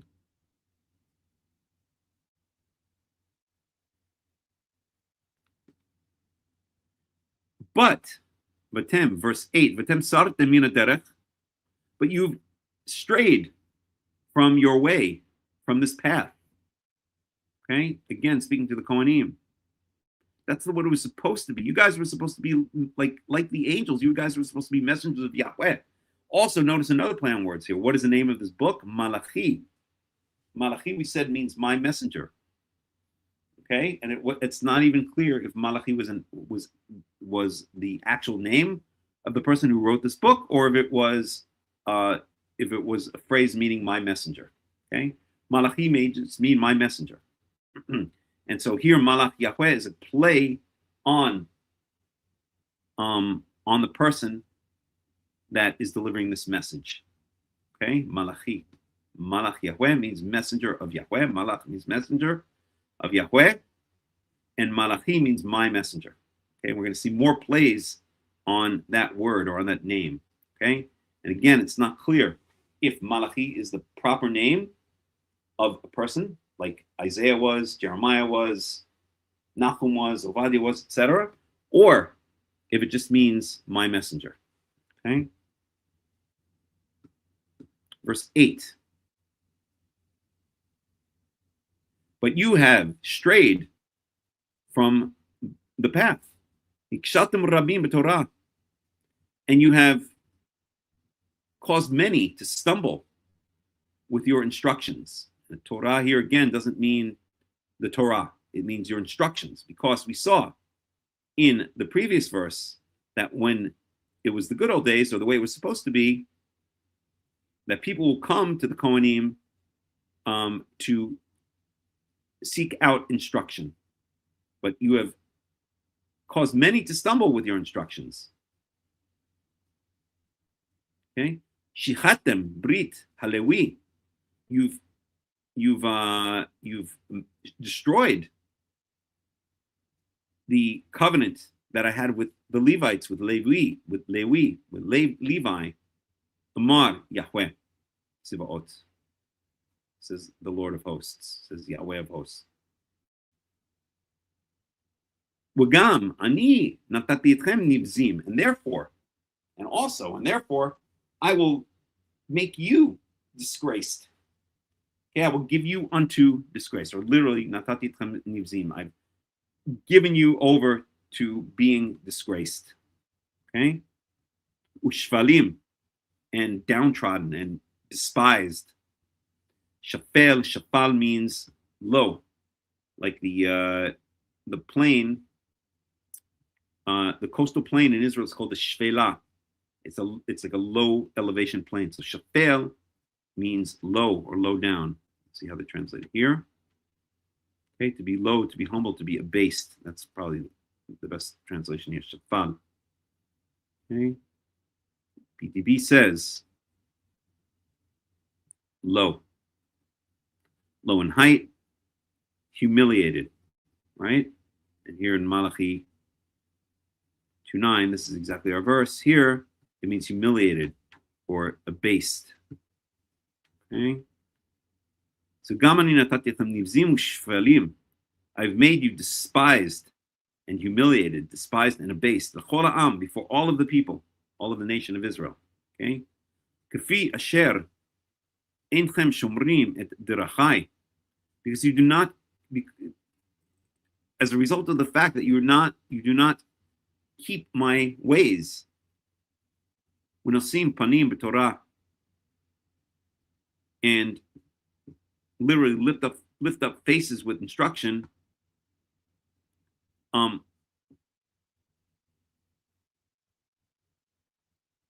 But this is referring to giving unfair judgments. This harkens back to the commandment in the Torah not to give favoritism in judgment. Okay. So the summary here is let's actually take the NIV translation and let's read it in the English, just to get the context again. Okay. So now, you priests, this warning is for you. If you do not listen and you do not resolve to honor my name, says Yahweh Almighty, I will send a curse on you, and I will curse your blessings. Yes, I have already cursed them because you have not resolved to honor me. Because of you, I will rebuke your descendants. That's seed, right? Zerah. Here, the NIV, and I think correctly so, translates it as descendants. I will smear on your faces the dung from your festival sacrifices, and you'll be carried off with it. It doesn't say with it, it says to it, but okay. And you will know that I've sent you this warning so that my covenant with Levi may continue, says the Almighty. My covenant was with him, a covenant of life and peace, and I gave them to him, meaning the life and the peace. This called for reverence, and he revered me and stood in awe of my name. True instruction was in his mouth, and noticing translation here was for Torah. Torah does not mean, as we said, the book of the Torah. It means instruction. True instruction was in his mouth, and nothing false was found on his lips. He walked with me in peace and uprightness, and turned many from sin. For the lips of a priest ought to preserve knowledge, because he's the messenger of the Lord Almighty. The messenger of the Lord, right? Malachi Yahweh. He's like an angel, or it's figuratively saying, or an angel is also called the messenger of Yahweh. Okay? And remember, we said this book is Malachi, my messenger. And people seek instruction from his mouth. But you have turned, speaking to the Kohanim, you've turned from the way, and by your teaching have caused many to stumble. You have violated the covenant with Levi, says the Lord Almighty, says Yahweh Almighty. So I have caused you to be despised and humiliated before all the people, because you have not followed my ways, but have shown partiality in matters of the law. Okay, and what is that a reference to? Let's find the exact.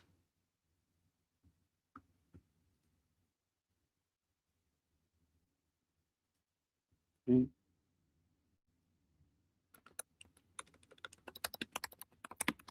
Find the exact verse. Give me a second.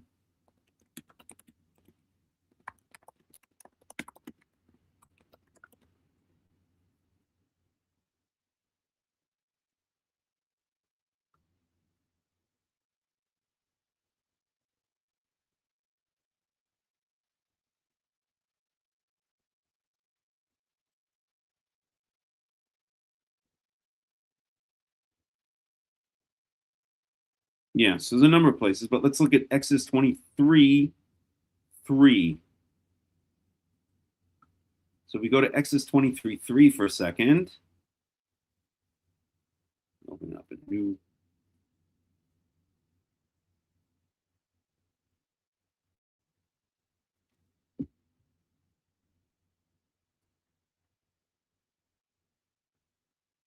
And let's look at the Hebrew.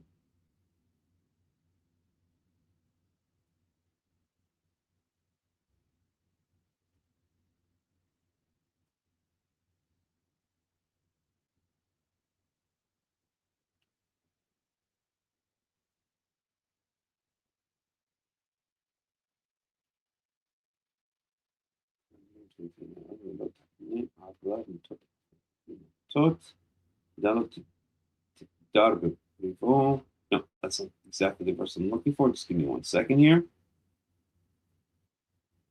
Let's try. This must be Leviticus 19:15.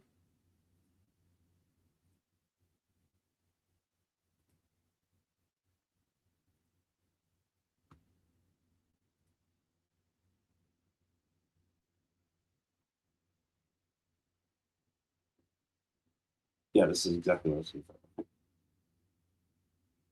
Okay, so Leviticus 19, 15 to 16 is what we want to look at. And if we get an English translation, let me just get an English translation so I can show you how it's typically translated. And then we'll look specifically at the Hebrew and see how this relates back to what we just read in Malachi.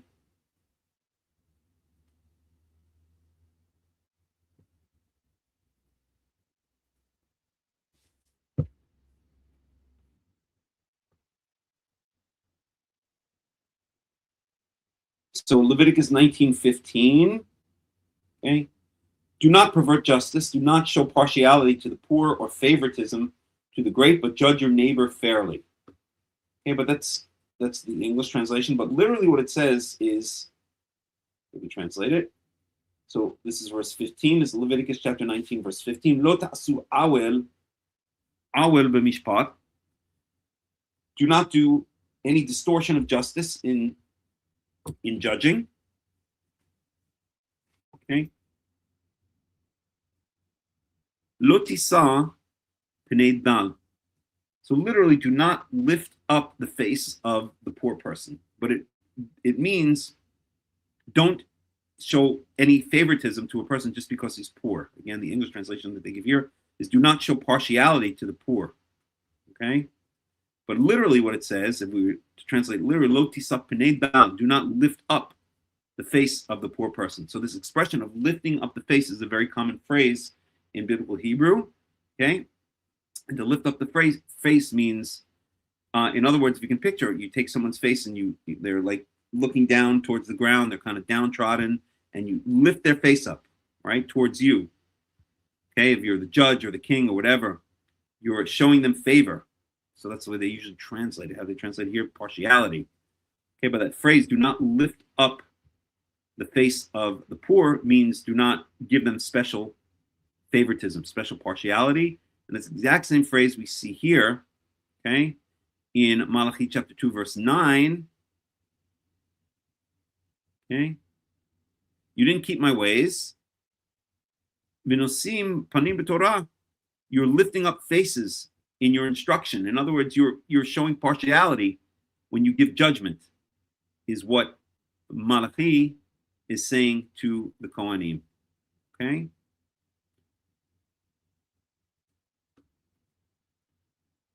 And then it goes on, Leviticus chapter 19 goes on to say, and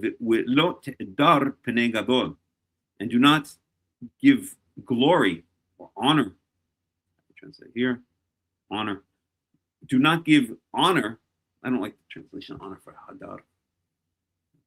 Okay, honor. Do not give honor to the face of the great man. Okay, if someone's rich and famous, you don't distort justice for them either. So you don't lift up, if a person is poor and downtrodden, you don't lift up his face. You don't give him partiality just because you feel sorry for him. But at the same hand, by the same token, you do not give honor to a person just because he's great. You don't distort judgment in his favor either. Okay? Rather, b'tzedek tishpot amitecha. In justice shall you judge your fellow people, or your people. Okay. All right. So we get back to Malachi chapter 2. Then this finishes off the rant against the Kohanim, which was kicked off in chapter 1 when Yahweh brought a complaint about the Kohanim. Remember, in Malachi chapter 1 starts off with the people of Israel bringing a complaint or a question, a doubt to Yahweh. How do we know you love us? Yahweh answers, you'll know I love you because look at the distinction between what I did with with your land, Israel, and the land of Esau, the land of the Edomites, who I hated. Okay, and then Yahweh comes back with a question towards Israel, or complaint towards Israel, specifically towards the Kohanim. If I'm your father, where is my honor? If I'm your master, where is my fear? Okay, and then in the rest of chapter 1, down to this paragraph close in the Hebrew text, the Samech, Parshas Tumah, the response is, or Yahweh answers by saying all of the horrible things that the Kohanim are doing by bringing improper sacrifices and throwing them on the altar. Okay, and then in chapter 2, this continues, changes the tone a bit, and continues. Because you're not giving me honor, I'm going to curse you. I'm going to curse your blessings. And I'm going to rub the shit that comes out of your sacrifices that were supposed to be good and proper sacrifices, but are substandard sacrifices. I'm going to take the shit that comes out of those sacrifices, I'm going to smear that all over your face. Because that's not the way it was supposed to be. I've made you a wonderful covenant, a covenant of life and peace, where you're supposed to judge fairly, honestly. Okay? True instruction. And people would come to hear your instruction out of your mouth, because you're a messenger of Yahweh. You're like an angel. You're a messenger of Yahweh. And my name, referencing back to the person who wrote the book, not me, is Malachi, my messenger. Okay? But you've strayed from that route. You've strayed from that path. And instead of people coming to hear wisdom and knowledge and justice, instead you've caused many to stumble. Okay, and you've made a disgrace. You've destroyed this covenant that I had with the Levites, says Yahweh.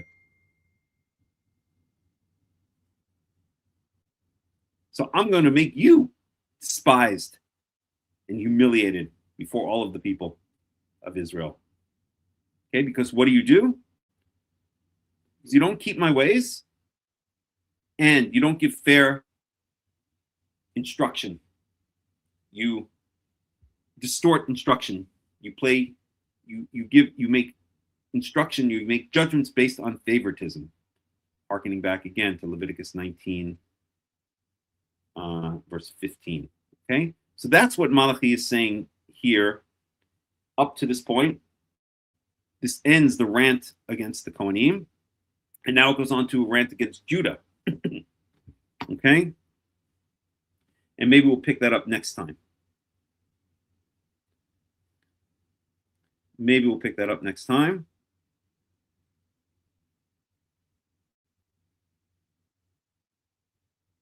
Because I'd like to move on to other things. I want to move on to Leviticus and have some time for Leviticus.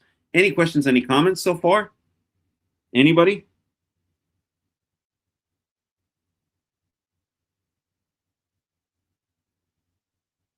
Okay, let's take a break for about 5 minutes, and then we will move on to, I was going to talk about a very interesting topic about, was Moses a priest? You're welcome, Tsuri. Okay, was Moses a priest? It's actually a very interesting topic, and it's a topic that's not thought about very often. So Moses was not a descendant of Aaron, right? Because Moses was Aaron's brother. So he was not a priest of the Aharonic order, right? He was not a Cohen who was a descendant. All of the male descendants of Aaron are Kohanim, are Cohen, are priests, who made the priest. But was he a priest?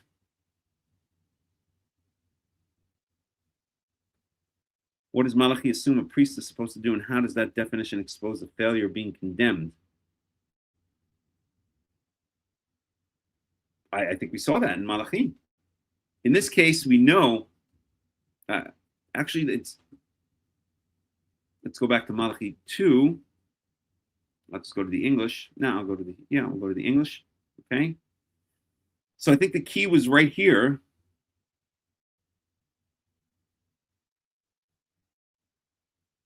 Okay? For the lips of a priest ought to preserve knowledge because he's the messenger of the Lord Almighty, and people seek instruction from his mouth. Okay, this is a reference back to Deuteronomy chapter 17, verse 9. In other words, this is speaking in this case, okay? In this case, so really it's talking about the two aspects of the priest that that constitute the priestly duties. So the first aspect, which is spoken about in Malachi chapter 1, is dealing with the sacrifices, okay? But here Malachi choose out the priests, choose out the Kohanim for not bringing proper sacrifices, for bringing improper sacrifices, okay? Sacrifices that were sick and lame, blind, stolen, okay? So here, cursed is the cheat who is an acceptable male in his flock and vows to give it, but then sacrifices a blemished animal to the Lord, for I am a great king, says Yahweh Almighty. Okay, so this is the first aspect of what the Kohanim are supposed to do. But there's another aspect, and that is that the Kohanim are supposed to be judges. They're supposed to act as judges, and we know that from Leviticus chapter 17, verse 9, which if you watch the debate I had with Rabbi Asher Meza, and I can post a link to that debate. If you haven't seen it, you can check it out. Let me post the link. 1 second, please. Then we spoke about this point a lot in that debate. Let me see for a second if I can get that link.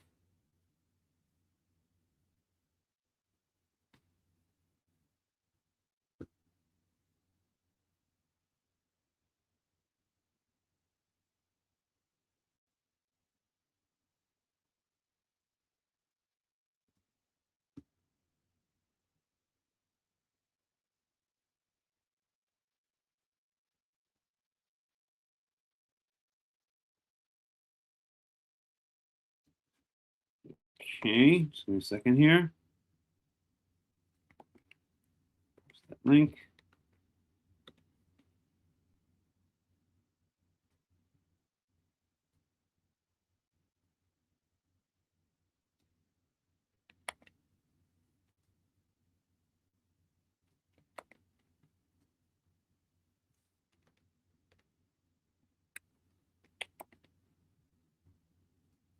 So I posted the comments. Show it here for a moment. So if you go to either the World Alliance, it was streamed both to the World Alliance of Qara'im YouTube channel and to Karaite Insights YouTube channel. So if you go to either of those YouTube channels and you look under the live tab, then you should be able to find the debate. Okay, but we spoke about this a lot.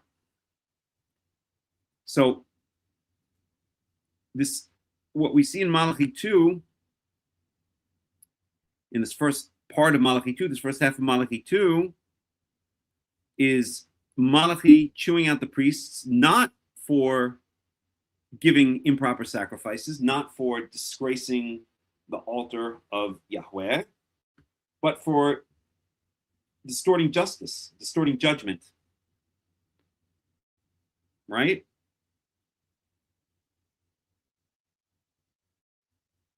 True instruction was in his mouth, and nothing false was on his lips. He walked with me in peace and uprightness and turned many from sin. That was what was supposed to be, but instead, the Kohanim are now distorting justice. Okay, so I've caused you to be despised, but you've turned away from the way, and your teaching have caused many to stumble. You have violated the covenant with Levi, says Yahweh Almighty. So I've caused you to be despised, etc., because you've not followed my ways, but have shown partiality in matters of the law. Okay, so I think that hopefully answers your question, Joseph the Karaite.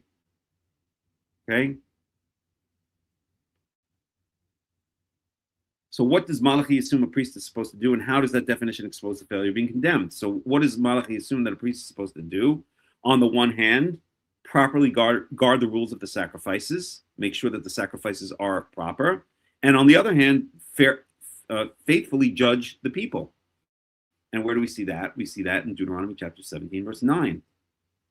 Okay, so we go to Deuteronomy 17:9. Let me close down Leviticus 11 here. Close all this down. Close this. close this off for now. So Deuteronomy. Oops.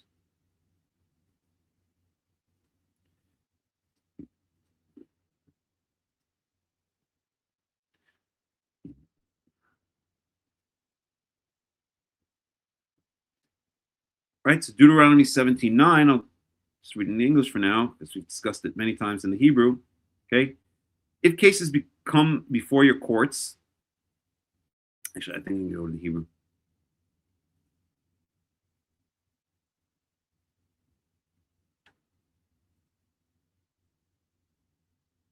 Okay. Ki yipaleh mimcha davar lemishpat. So it doesn't say if cases come before your courts. If it says if a matter is too great, it's too difficult for you to adjudicate. If a matter is too great for you to adjudicate, and this is speaking about the local courts in the cities, as we'll see in a second. Ben dam ledam, literally this means between blood and blood. Ben din ledin, between din is like justice and justice. Ben nega lenega, between, there's all kinds of different translations to these things. Here they translate as punishment. I don't like that translation. Okay, but divrei rivot b'sharecha, any matters of conflict in your gates. In your gates literally means, in your gates is always contrasted in the Torah with, in your gates means in the cities all around the land of Israel, right? Because why in your gates? Because cities, important cities in ancient times had walls around them, and those walls had gates, as we've said many times before. And when you walk into the city, you pass through the gate. Usually, many cities only had one gate. And when you pass through this gate, that was basically the town square. That was where all the action happened. The market, the judges judged there, the prophets prophesied there, because everyone who was passing in and out in the city had to pass through that area, right? They had to go in and out of the gate. So it was like a central gathering place. It would be like today's version of, I don't know, Dizengoff Square. If you live in, I don't even know if that's an important place anymore, but I don't know, if you live in New York, like Times Square or something like that, okay?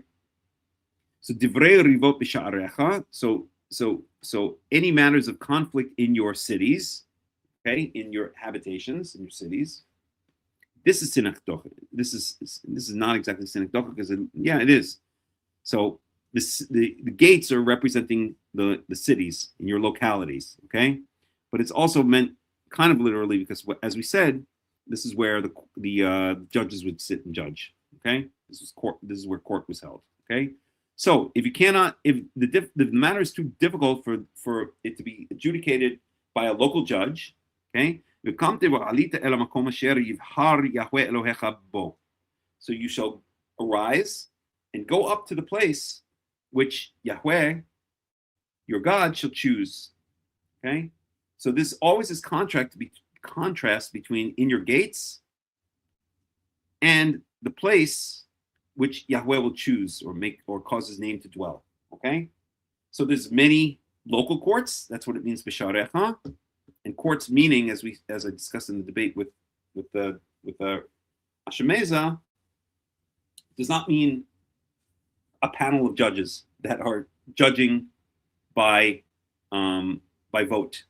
There was no such thing as a panel of judges in ancient Israel. It was individual judges. And I spoke about this in the debate. And if you think about it, it makes perfect sense, because even if you look at, let's say, American law, okay, yes, the Supreme Court decisions are made by vote. But if you look at the federal system on the appellate and on the local federal courts, there's no panel of judges. There's a jury. We'll get to that in a second. That's another point.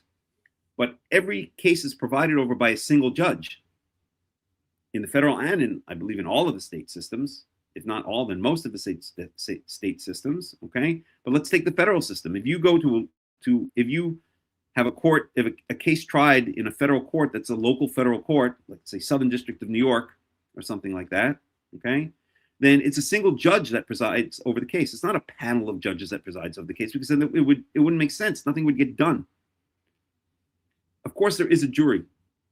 And so those who would try to prove that cases were decided by a tribunal or a panel of judges that were voting in ancient Israel would say, well, look at the example of the jury in the United States of America. But the jury is not the leader of the trial. The judges, the jury has a very specific role. The role of the jury in American jurisprudence is to determine the facts of the case. So the judge will come to the jury and say, explain the law, right? First degree murder means premeditated. Okay, you hated somebody, so you spent a year planning out exactly how you're going to get rid of them, and then you went ahead and you did it. Okay, second degree murder is, and I'm not a lawyer, so maybe I'm not 100% right, but second degree murder, from what I understand, is murder by when you just momentarily lost control of your senses. So the classic example is, you walk into your house and you see your best friend in bed with your wife, and you lose it and you kill them both. That's not first degree murder. You can be tried for murder in the United States, but it's second degree murder. It's a crime of passion. It's not premeditated murder. It wasn't premeditated murder. Okay? So, yes, the jury will then be told the law, and the jury has to decide, was it first degree murder? Was it second degree murder? They have to decide the facts of the case, but they don't preside over the case. It's a single judge that presides over the case. The judge can determine, for instance, whether objections are sustained or overruled, can determine what evidence is admitted into the case, can direct the general flow of the case, can ask lawyers to stop following a certain line of questioning, right? The judge is the ringmaster of the court case, even in the American system, except when you get to the Supreme Court. Okay? But in the local and the district, the local district and the appellate courts in the federal system, there's a single judge that's presiding over the entire case. Okay, so we see that. I don't know all the countries. I know in Israel I think they have a panel of judges. Okay, but in many countries it's a single judge that presides over a case. Okay, so we see that precedent. And if you watch the debate that I had with Asher Meza, you'll see why this is relevant. Because Asher Meza is and many of his type, in other words, that direction in Torah, like this Rabbi David Bar Chaim, who I'll leave my opinion of him unstated at this point. One of the big things they want to do is reinstate the Sanhedrin. The Sanhedrin, as I pointed out in the debate, is that it's not a Jewish institution. It's a Greek democratic institution. It's a foreign institution. It's a Greek institution. In fact, the word Sanhedrin is a Greek word. It comes from Sinhedrion, which means to sit together. In other words, it's a tribunal. The idea of adjudicating a case by vote of a panel of judges is not an Israelite. It's not a Jewish idea. It's a Greek idea. Okay, it's a Hellenistic idea. It's democracy. And that's exactly what the Sanhedrin was. The Sanhedrin, there was the lesser Sanhedrin, which consisted of, 23 judges, I believe, and the greater Sanhedrin, which consisted of 71 judges, and they adjudicated cases by vote. They followed the Hellenistic, Greek, democratic, or ways of democracy, Greek democracy, which was what they were influenced by, because at the time that the Sanhedrin was established, the early Sanhedrins were established during Seleucid Greek times. They say the earliest reference to something like a Sanhedrin is during the time of the Hasmonean king Alexander Yanai, but then it was instituted officially, or the earliest direct reference to the Sanhedrin in the history of Israel was by a Greek governor. I can't remember his name. I'd have to look it up. Sabinius Galenus or something like that. During the Greek times, okay, who set up 5 Sanhedrins around. Let's even look at it. Give me 1 second here. Let me just check in here and see if there are any questions or comments. I can take this down now.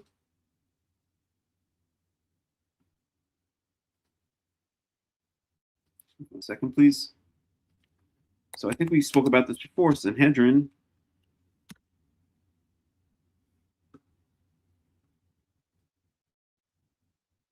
So we look at the history of the Sanhedrin. I know we're going a bit off topic, but it's okay.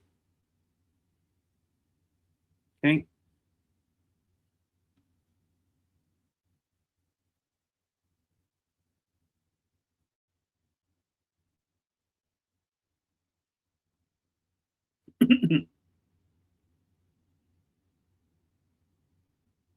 Okay, so the Hasmonean court in Judea, presided over by Alexander Yanai until 76 BCE. So this is before. This is still during Seleucid Greek times. Okay, and by the way, we saw it Sanhedrin. Okay, let's read through this. It's important. Okay, so the Sanhedrin is a loan word from Koine Greek. Koine Greek was basically common Greek.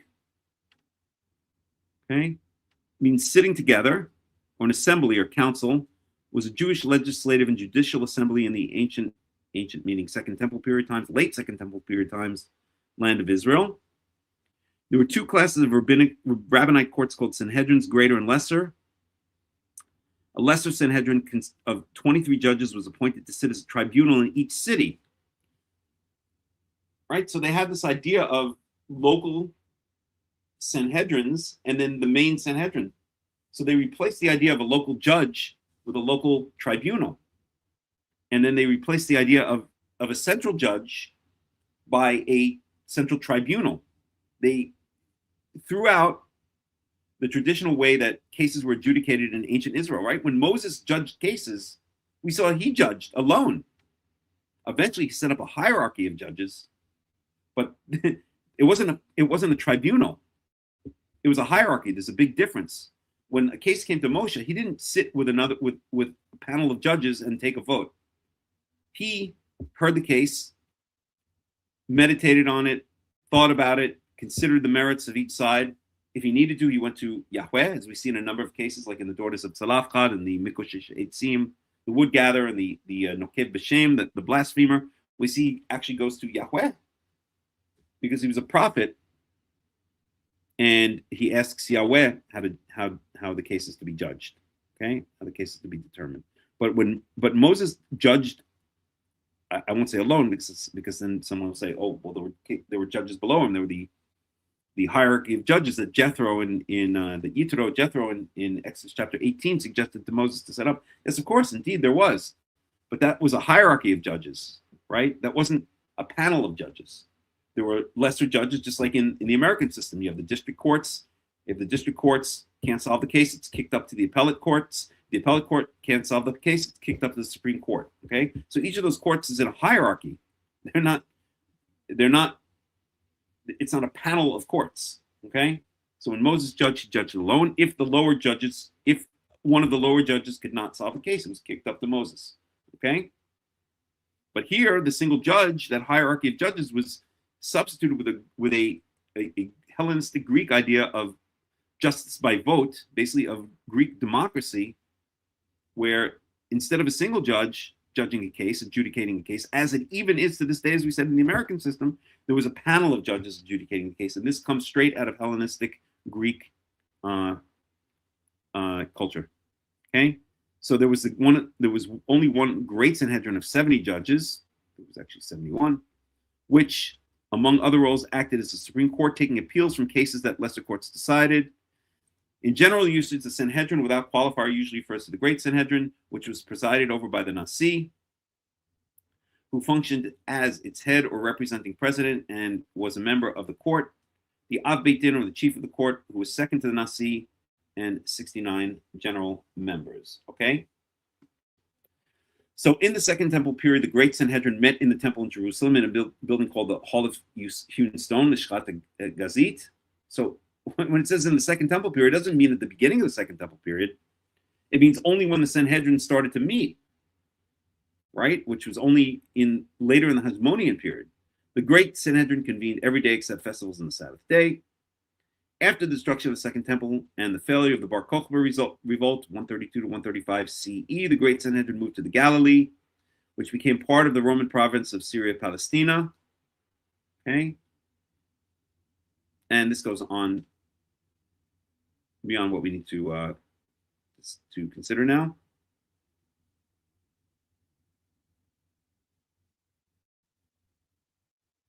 So here it says, when Moses declared the task of leading the people was too difficult for him, God had him appoint 70 elders to share the burden of leadership with him. Okay. And then, of course, according to the Mishnah, these 70 elders plus Moses himself are the source of 71 judges of the Great Sanhedrin. So the rabbis then say that these 70 Zkenim plus Moses were the Sanhedrin. But that's not the case. If you look at it, he's appointing assistants, not people who are judging in a panel with him. And on and on. This is just rabbinical nonsense, okay? So the first historic mention, let's go over here. Okay, so the Zmonian court in Judea, presided over by Alexander Yanai until 76 BCE, followed by his wife, Queen Salome Alexandra, was called Synhedrion or Sanhedrin. The exact nature of this early Sanhedrin is not clear. It may have been a body of sages or priests or a political, legislative, and judicial institution. It's not even clear what this proto-Sanhedrin was. Okay? There was something called the Sanhedrin, but it was not necessarily a judicial, judicial body, right? It could have been, as it says here, sages or priests or a political body or a legislative body. But the first actual Sanhedrin, the first historical record of the body was during the administration of, here's this Roman council, I guess he was. This is I guess he was the governor. Okay, during the administration of Aulus Gabinius.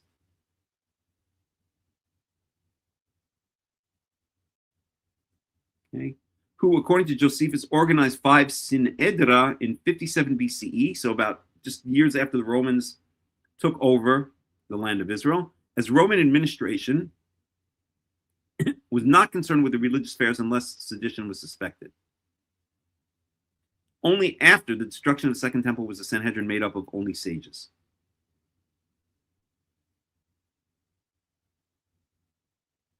Okay, so it was a Roman. It was basically allowed.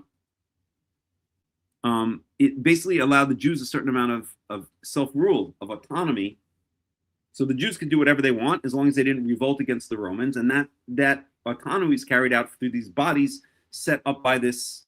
I don't even know what he was. Was he a governor?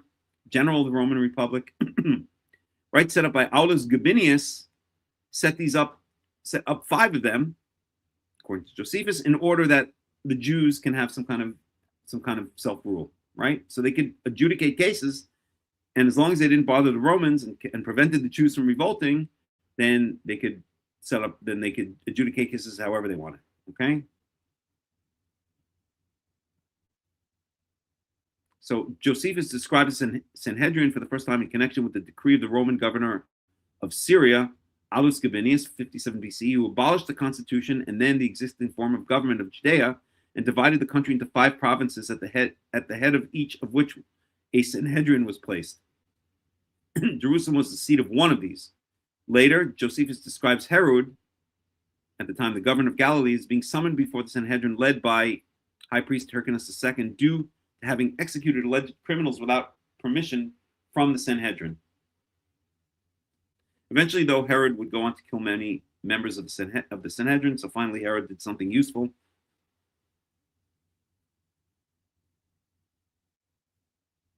Okay, etc. And then it goes on, okay? So I hope that point is clear.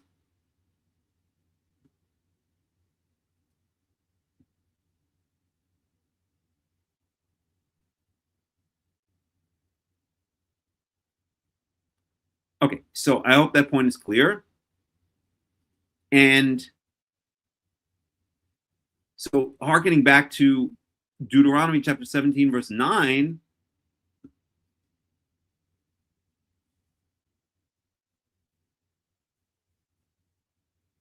we see in verse 9, Ubata el Kohanim halewiim. So you come to the Levitical Cohens. This is not the Kohanim and the Kohanim and the Levites, by the way. This is the Kohanim. You come to the Kohanim. So if you cannot solve cases in your gates, in your local areas, in your local cities, then you come to the Kohanim, the Levitical Cohens, meaning the Kohanim from the tribe of Levi, just calling the Levitical Cohens, and to the judge that will be in those days, and they shall search out, meaning they will examine the case, and they will tell you the word of judgment, or what is just. They will render a judgment. Okay, so So this is the other job of the Kohanim. The job of the Kohanim was to adjudicate cases that were kicked up from the local courts.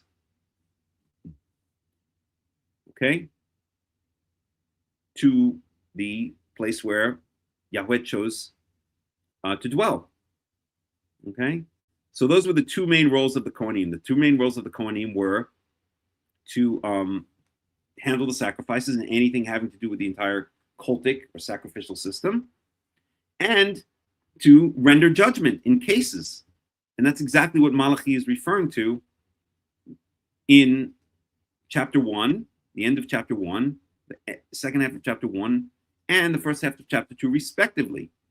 The second half of chapter 1, he's referring to their role as those who are supposed to guard the integrity of the sacrifices. And the first half of Malachi chapter 2 is referring to their role as those who were supposed to judge in a fair manner, that people would come to them to hear faithful instruction, to hear knowledge and instruction, and that they would judge and they would respond with proper, fair instruction. Okay? So I hope that answers your question. And I think what we'll do here is we'll take a quick break, and we'll come back in about 5 or 10 minutes, and then we'll go on to, I was going to talk about whether Moses is a priest or not, but I don't think we're going to have time to get to it this week.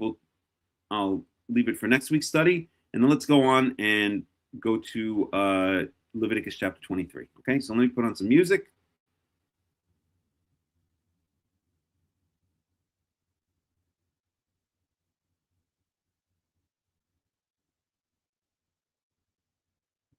So just give me a second here.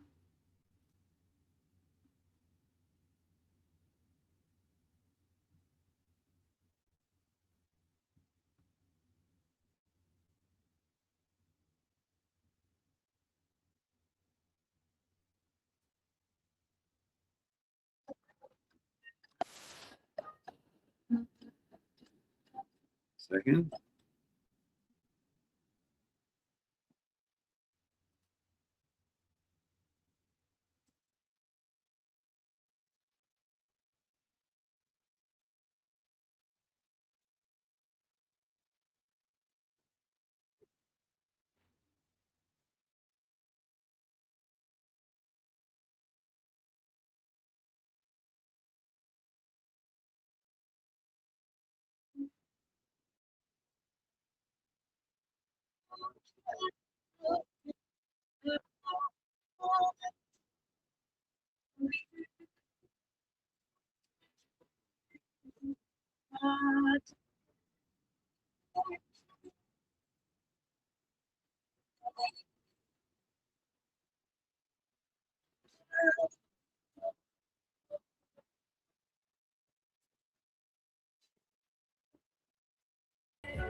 רשרש אילן ברוח, מרחוק נושר כוכב, משאלות ליבי בחושך נרשמו. עכשיו אנא שמור לי על כל אלה ועל אהובי נפשי, על השקט, על הבכי ועל זה השם.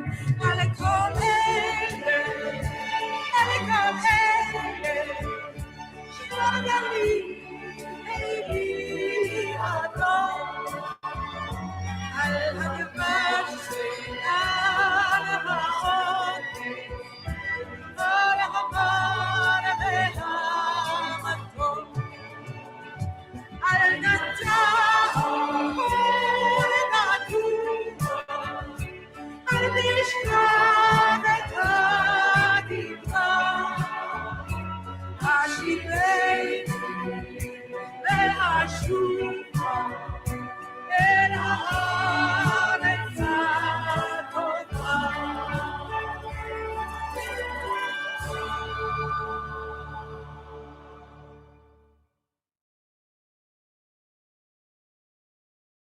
עוד יש מפרש לבן באופק מול ענן שחור כבד, כל שנבקש לו יהי. ואם בחלונות הערב אור נרות החג רועד, כל שנבקש לו יהי.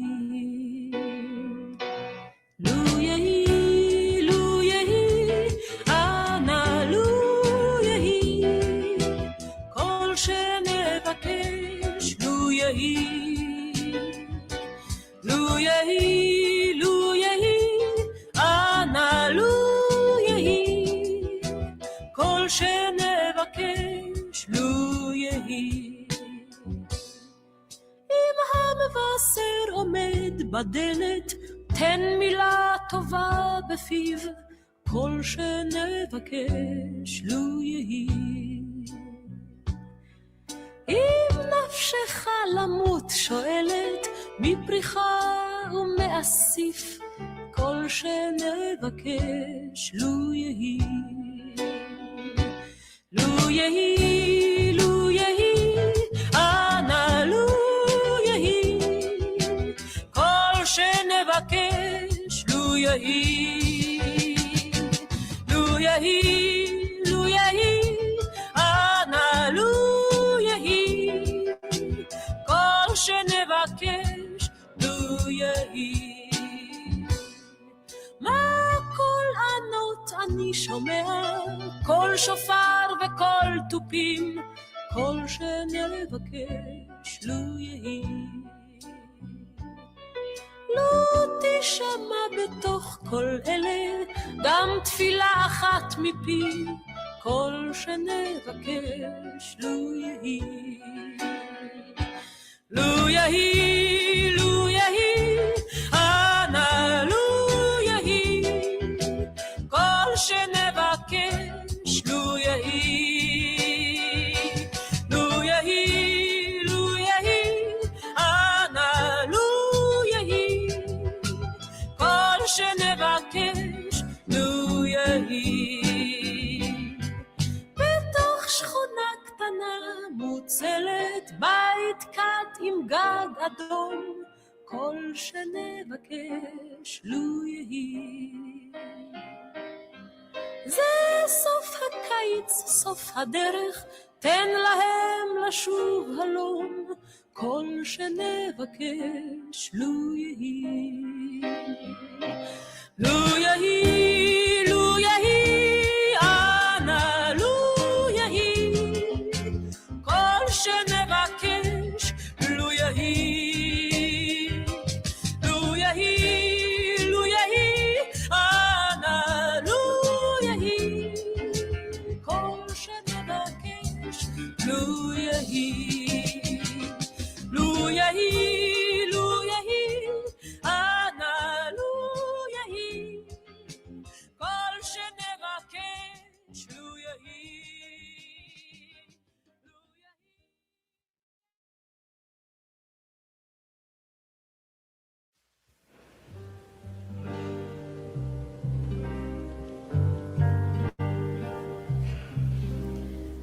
היו לילות,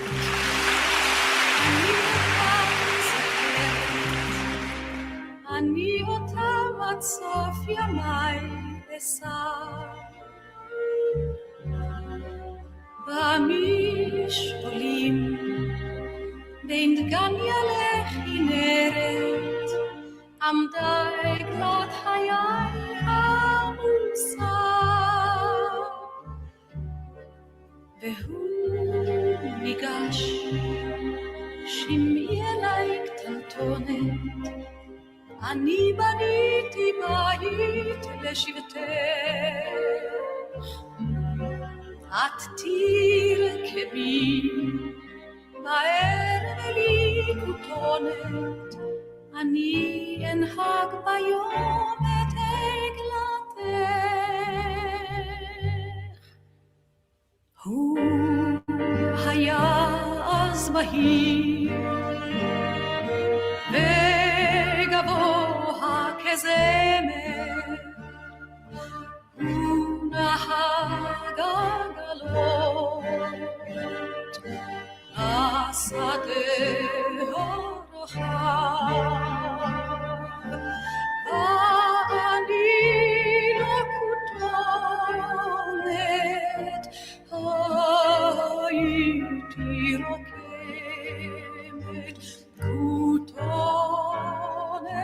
של תכלת עם פרח זהב. היו לילות, אני אותם זוכרת, והוא את העצים בגן העיר, את השבילים בין דגניה לכנרת, כי רק אותי ישמור לו לתמיד. היה הולך ושב אליי חודח, היה נושא דמותי מול פניו,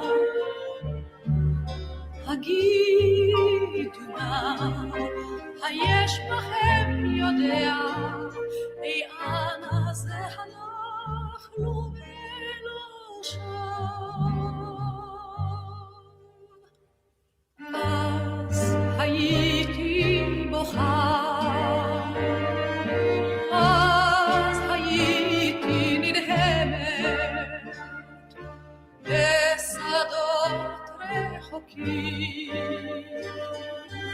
עוד הלכתי אליו, אנוכי עוד נושאת כותנתו המרכבת, כותונת של תכלת עם פרח זהב.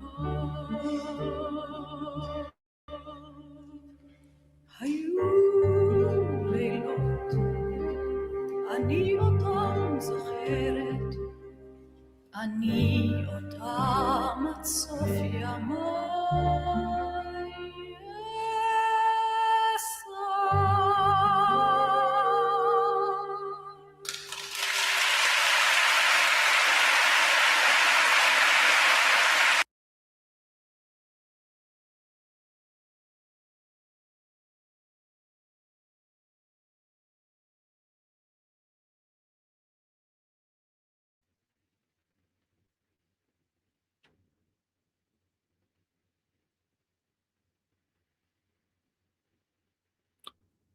Okay, welcome back. So we'll conclude the study, today's study, by looking at Leviticus chapter 23. I don't know if we're ever going to get through Leviticus chapter 23, but we'll try. I hope that was an interesting study on Malachi. I found it absolutely fascinating. I think it touched on a whole bunch of different things. So let me close off some of these things here. Oops.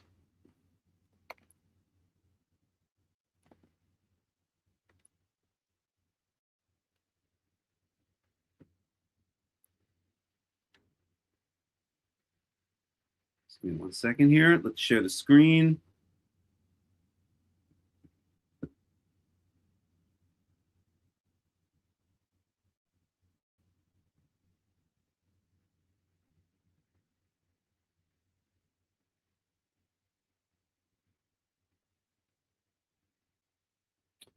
Okay, there we go. So we're going to head on over to Leviticus chapter 23.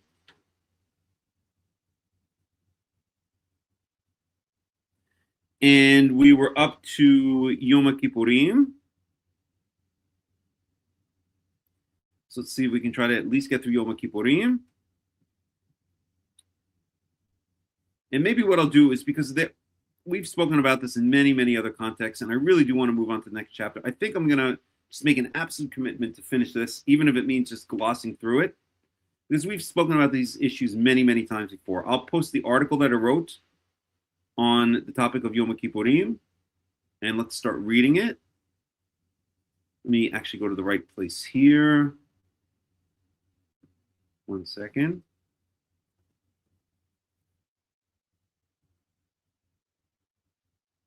So Leviticus 23.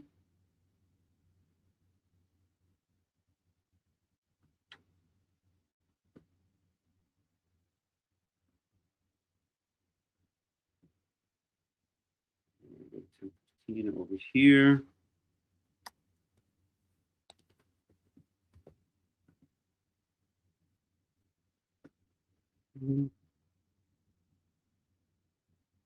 Okay.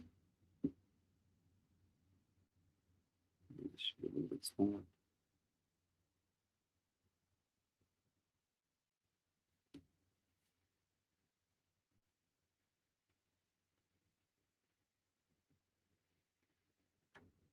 Okay, close enough. It's a bit smaller too. Okay, so we're in Leviticus chapter 3, verse 26. Let's check in and make sure it's appearing there. Very good.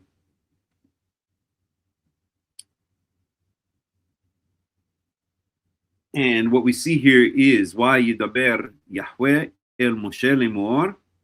So Yahweh spoke to Moses saying, of course, that's an opening phrase, a very common opening phrase.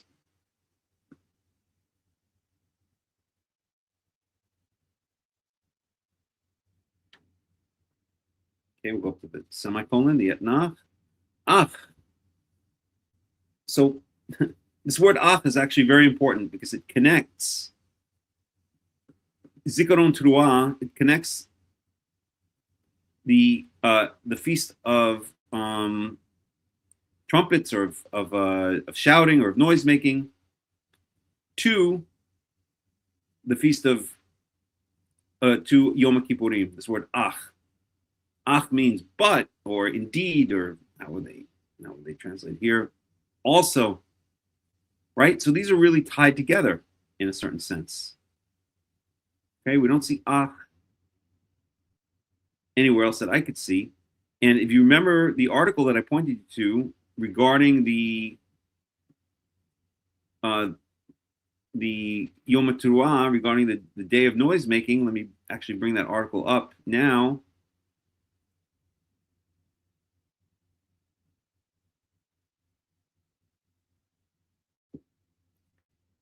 Okay, so if you want to read more about Yom Teruah, I'll post the link.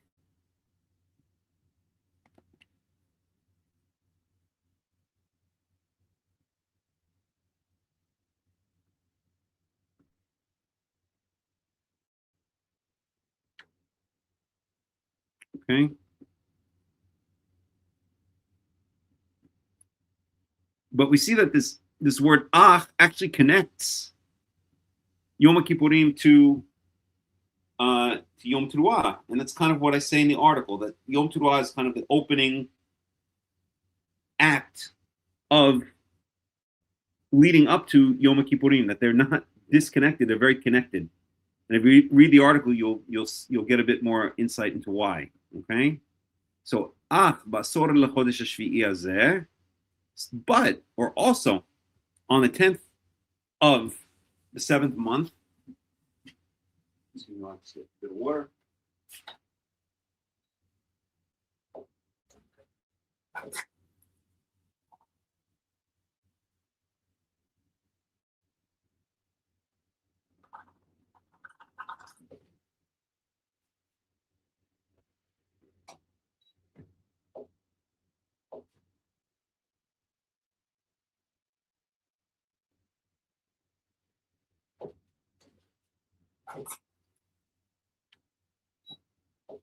Okay. For that. So on the 10th of the 7th month, so Yom HaKippurim, the Day of Atonement. So that's the way it's usually translated. But if I now go to the article that I wrote on Yom HaKippurim, I translate it as the day of getting Yahweh to cover his eyes and forget. And if you read the article, you'll see why. Okay?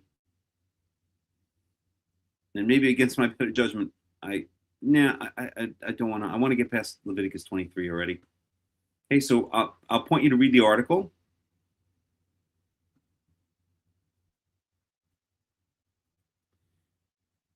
But Kippur is related to, well, I'll read the article a little bit. Okay, here we go.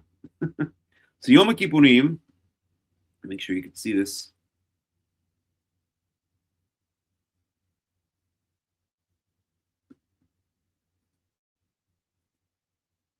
So Yom HaKippurim is generally translated as the Day of Atonement. But atonement, like holy, is one of those words which has long ago been emptied of all its meaning. It's overused so much. Who even know? What does atonement even mean? Thus, the only remaining definition for atonement is atonement, meaning that the definition has become circular and essentially meaningless. Webster's dictionary defines atonement as reparation for an offense or injury. So this is a beginning point to point us in the right direction. Yes, from our individual treks through various religions, we all know that Yom Kippurim has something to do with getting our sins forgiven and with repentance, but what exactly is the mechanism by which the holiday works? So to understand the true meaning behind Yom Kippurim, we must first turn to the meaning of the word itself. The word Kippurim comes from the Hebrew word, or the Hebrew root, Chaf Pe Resh, which in its most basic form, kafar, means to cover. And it's even impossible that the word cover comes from the word kafar.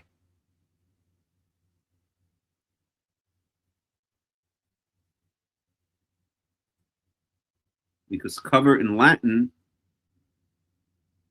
you go to translate,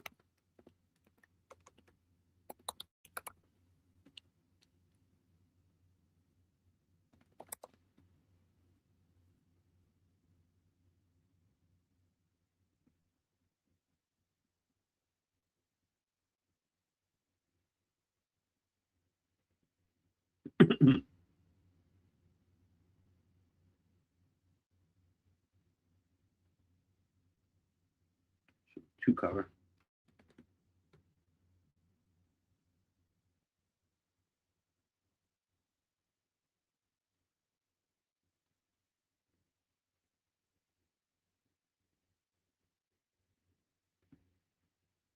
Oh, I can't find it now, but there's a similar word in Latin. If we can already trace it back to Latin, then we can usually go from Latin back to Greek, Greek back to Aramaic often, and back to Hebrew.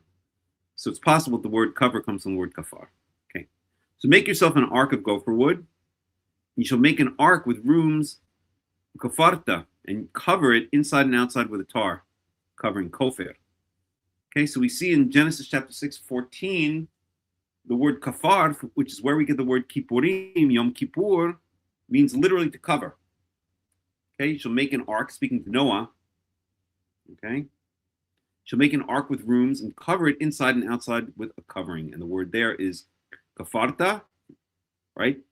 Similar to kippur, and kofer is a covering, which has also another meaning later in the Torah. By extension, the word kafar and its cognates have a figurative meaning that is used often in the Tanakh, the covering of another's eyes to make it as if he didn't see certain events that happened in the past, specifically negative events. This covering is usually accomplished by the giving of some kind of monetary reward or gift to the person in order to help him forget. So Yaakov, upon returning from his uniting with his strange brother Esau, from whom he fled in fear of his life, and that's in Genesis 27:41, says, I shall cover his face with the gifts that are going before me, and afterwards I shall see his face, perhaps he will forgive me. Genesis 32:20, right? So I shall cover his face, achpara is what it says there, also related to this word kippur. In other words, Yaakov intends to assuage Esau's anger with a series of gifts that he sends before him. He's hoping that Esau, like a child opening his birthday presents, will forget his anger, at least for a while. Likewise, the figurative meaning of the noun kofer, a covering, becomes the actual gift or money which is given in order to cause another to forget certain past events and forego revenge or retribution for those events, i.e. a bribe. It's often translated as a bribe, or as a, usually as a ransom or a bribe, although the negative connotation is not implied here. So the idea of kofer plays a very important part in Torah jurisprudence, and it is the key to understanding the true meaning of lex talionis, an eye for an eye. You shall not take monetary payment, kofer, ransom, or a bribe, for one who is murdered and been sentenced to death, but he shall certainly be put to death, and I think it says not. Oops. Second, please. And shall not take monetary payment, kofer, for one who has fled to a city of refuge until the death of the high priest, in order that he should return and live in the land. So I think we can go on for a long time. I recommend reading the article, and we'll see that essentially what this means is that Yom HaKippurim is the day that we're asking Yahweh to forget. To forget what? To forget our sins. Kippur, related to this root kafar. Hold on, my cat, what's coming? Come, Shosho. Come, sweetie boy. Come. Come here, baby. Okay? Related to this word kafar, which literally means to cover, is speaking about the figurative sense of asking Yahweh to cover over his eyes and forgive our sins, forget our sins, pretend like he never saw them. And if we relate this, and if you read the article, it speaks about this, if we relate it to Yom Teruah, so Yom Teruah is called, as we saw up above in Leviticus 23, it's called Zikaron Teruah. Zikaron means remembrance. So essentially, Zikaron Teruah is we're shouting out to heaven with trumpets, with shofar, with whatever means we can, and we're asking Yahweh to remember us. Okay? To not forget us, to remember us. On Yom Kippurim, we're asking Yahweh to forget. No. No.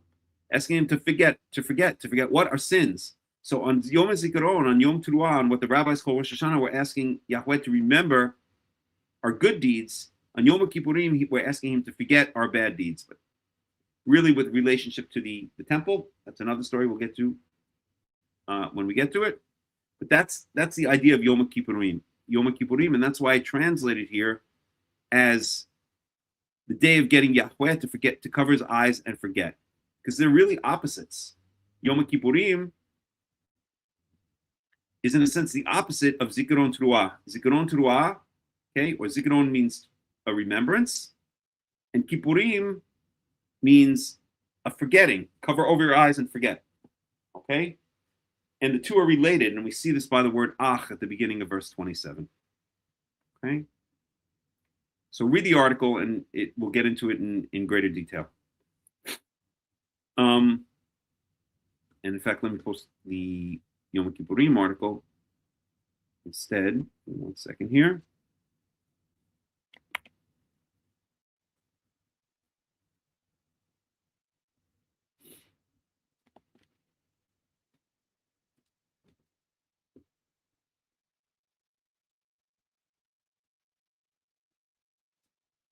Okay, there's the Yom Kippurim article.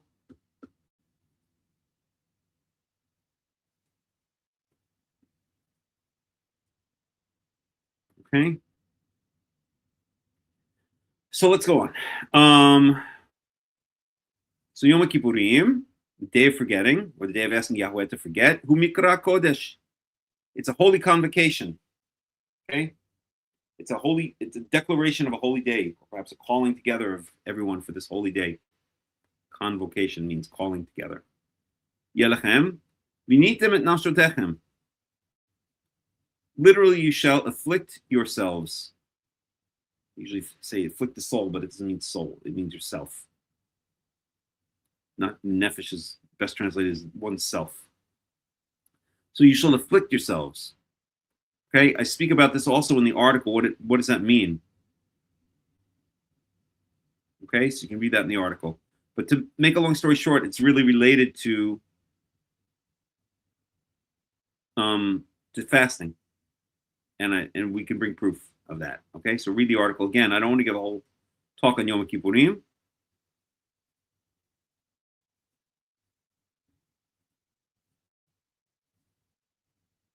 Oops, where were we? Yahweh, and you shall bring a fire offering to Yahweh. A fire offering, very specifically, is an offering or offerings that are thrown on the altar of sacrifice.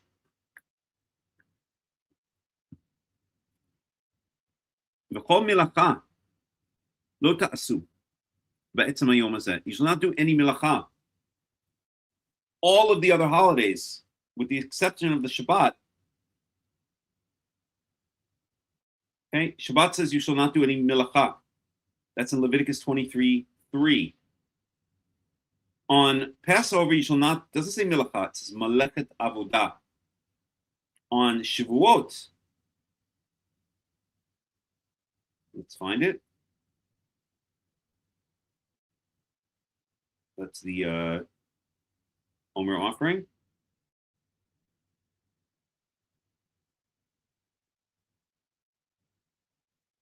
One second.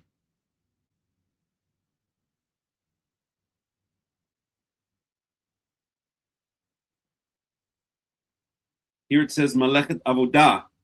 This is for Shavuot, the festival of weeks. Okay, 49 days after the bringing of the Omer offering.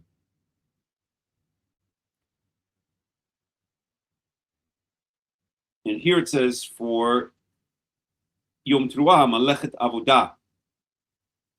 And for Sukkot, let's see if we can find it. Malechet Avodah. One second.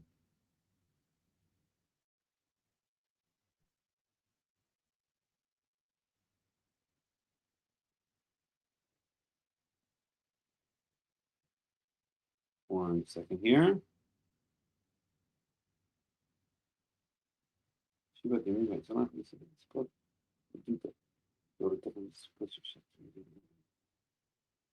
One second here.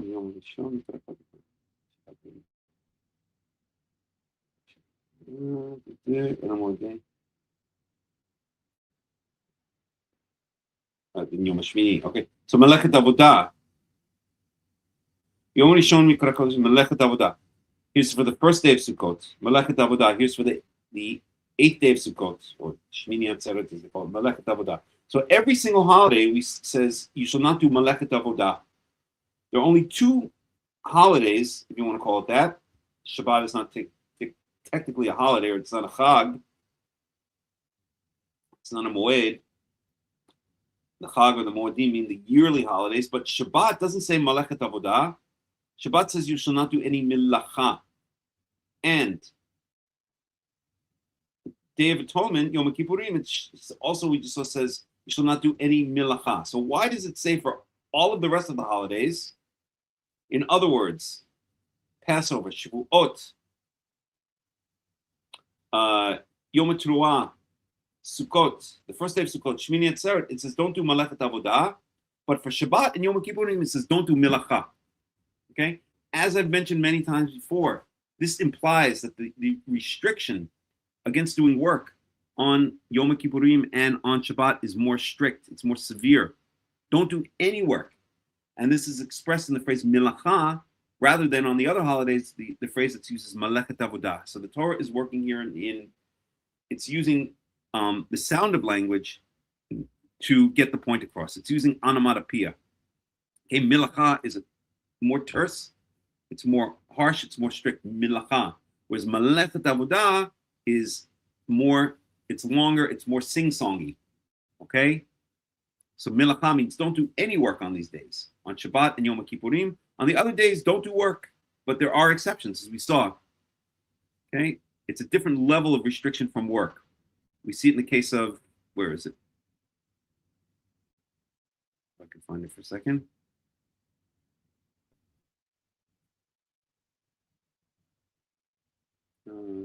Support.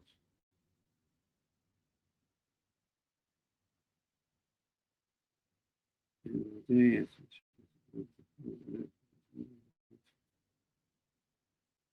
can't find it right now. I don't remember where it is. Second. I'm pretty sure it's the first day Passover. 1 second.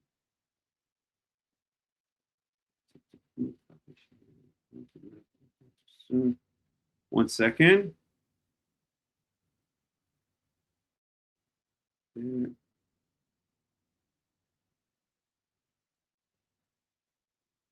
I can't find it right now. Maybe it's in a different chapter. Okay, but the idea is that Malachat Avodah, which is for all of the other holidays aside from Shabbat and Yom HaKippurim, is a less restrictive form of refraining from work. Whereas Shabbat and Yom Kippurim, you refrain from Melacha. And as we'll see, Yom Kippurim is called a Shabbat. None of the other holidays are called Shabbat. Okay? Anyway, let's go on here in verse 28. V'chol melacha lo ta'asu be'etzem hayom hazeh ki Yom Kippurim hu, because it's a day of getting Yahweh to cover over his eyes, l'chaper alechem, so that he will cover over his eyes and forget your sins. Lifnei Yahweh Elohechem.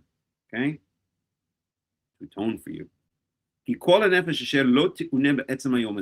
anyone who does not fast on this day, literally does not afflict himself on this day, anyone who does not afflict himself on this day, that person shall be cut off from his people. Okay? Nefesh is, this is feminine. Because the word nefesh is feminine.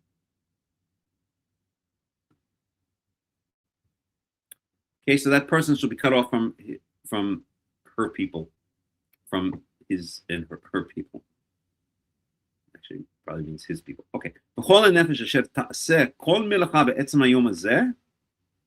So any individual, any person who does any work on this day,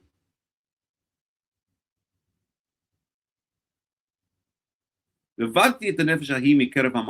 will destroy,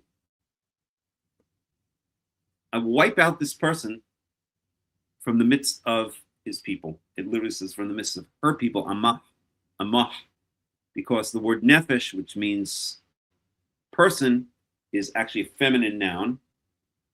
So, wa ha avadati et hanefesh hahi mekerev amah. Okay, the dot, the dagesh or the nikud in the dagesh and the hey means it's aspirated. Amah. Okay, so I shall destroy that person from the midst of his people. Okay.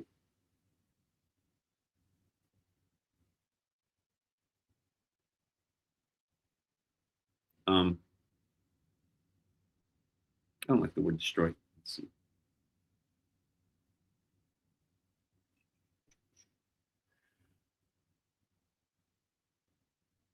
That's right. Robert Alter translated. So make the person perish. That's better. It's the same idea. Okay. Kol melacha lo ta'asu, the second time. It's saying you shall not do any melacha. Actually, is it the third time?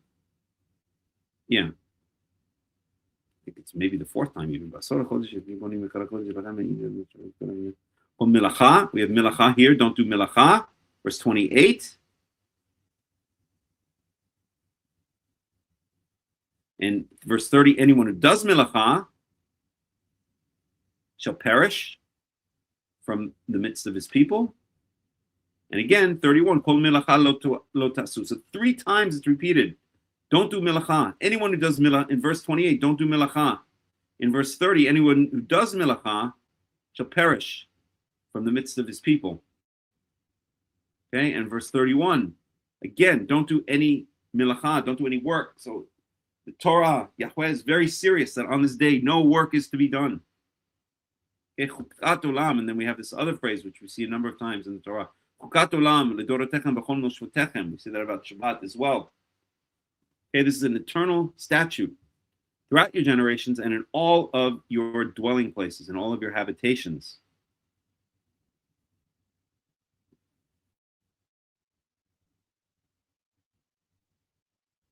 Actually, may never use this phrase anywhere else. Because in the Shabbat, it uses in all of your habitations. I think this might be the only place it uses throughout all of your generations and all of your habitations. And then it's called a Shabbat here. It's a Shabbat Shabbaton.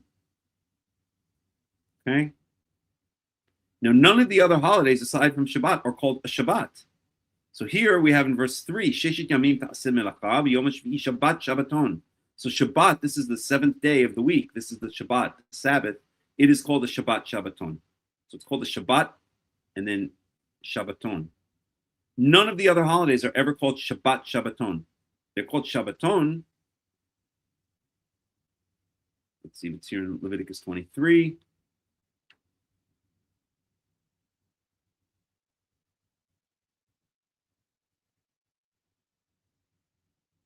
No, it's not. But where is it? Let me see for a second.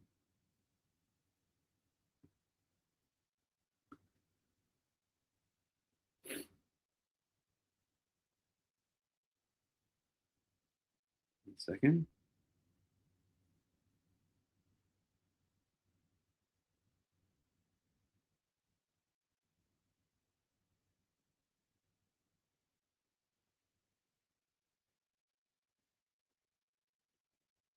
So this is speaking about the Shabbat.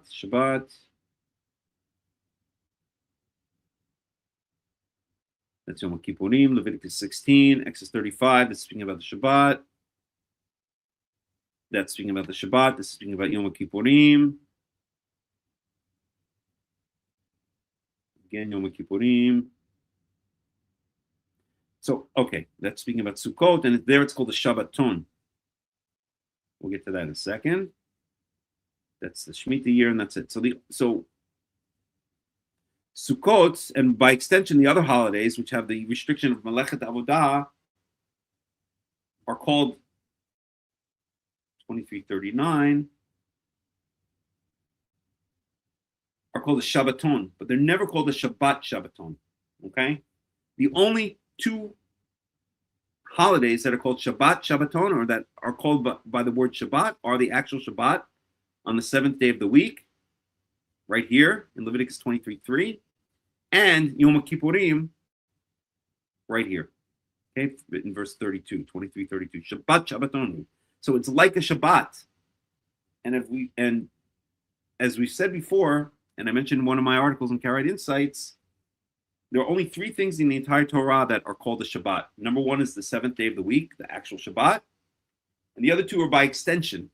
Number two is Yom HaKippurim, because we see the same level of restriction from work on Yom HaKippurim. We see there's no milacha, don't do milacha. It says it 3 times in verse 28, in verse 30, in verse 31, don't do milacha.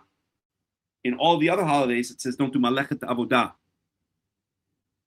So it's a more strict level of restriction against doing work, and it's no coincidence there that the Shabbat, the very word Shabbat, means refraining. Okay, means a ceasing from doing work. Okay, ceasing in parentheses from doing work. Okay, and on it we don't do milacha. That on the other day, on the other holiday that we don't do milacha, we saw it 3 times here, meaning Yom Kippurim, it's also called a Shabbat. And none of the other holidays are called Shabbat, and on none of the other holidays do not do milacha. What you don't do on the other holidays is malechet avodah. Okay, so the Yom Kippurim is like a Shabbat, but it's like a special Shabbat. Okay, it's a Shabbat that comes once a year, and it has all these other meanings attached. The purification of the temple, which we saw in Leviticus 16, and certain elements, although that is actually not the main focus of Yom Kippurim in ancient times. The main focus of Yom Kippurim in ancient times was atonement for defiling by mistake or even on purpose the temple area. And secondary was personal atonement for sins that might have been committed. The focus was really the temple. but it's called the Shabbat. The seventh day of the week is called the Shabbat. Melacha is not done on the seventh day of the week. Melacha is not done on Yom HaKippurim. The other holidays, what's not done is Malechet Avodah, a less restrictive, refraining from work, as is evidenced or as is implied by the more sing-songy Malechet Avodah rather than Melacha. Okay, it's like if I would say to you, okay, on Sukkot or on Passover, don't do any of the various types of work. But on Shabbat, don't do work. On Yom HaKippurim, don't do work. That's what the Torah is doing. It's using the sound of the word or the sound of the phrases to imply that there's a much stricter, there's a much harsher restriction on these two holidays. There's only one other matter or issue or thing in the Torah that's referred to as a Shabbat, and we'll get to that in Leviticus chapter 25. I'll leave it as a pop quiz. And it's not a holiday. Okay?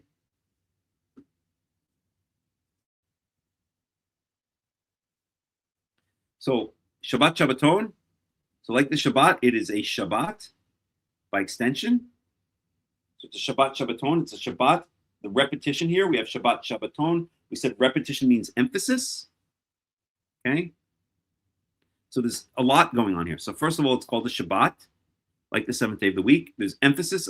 There's a repetition of the phrase or of the words Shabbat Shabbaton, even though Shabbat is the name of the holiday. It's a proper name of the seventh day of the week. And this also, Yom HaKippurim, is by extension a Shabbat. And Shabbaton means a day of ceasing. It's not a proper name. But together, it forms that repetition, which we said, repetition in the Torah in biblical Hebrew means emphasis. So Shabbat Shabbaton hu lachem. Okay, so I think the point's good. Okay, hu lachem is it is for you. Anitem et nafshotechem, and you shall afflict yourselves. So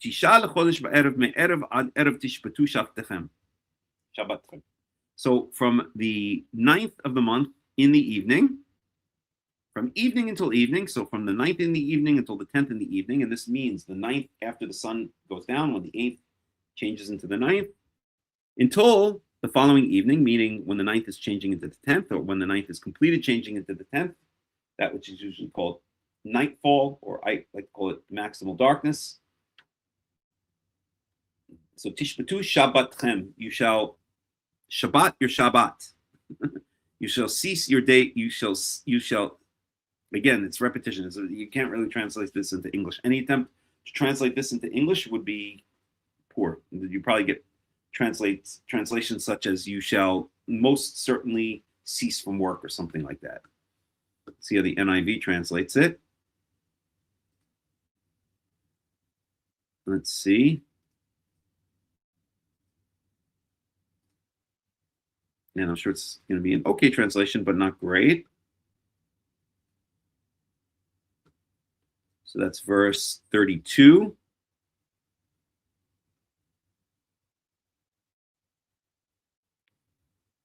You are to observe your Shabbat, right? So they don't do it justice. They don't do the Hebrew justice, because it doesn't say observe your Shabbat. It says tishbatu shabbatchem. Literally, you shall Shabbat your Shabbat. Okay, you shall Shabbatize your Shabbat, or something like that. Let's see, Robert Alter, I'm sure he'll give a better translation because he's an excellent translator. Should keep your Shabbat.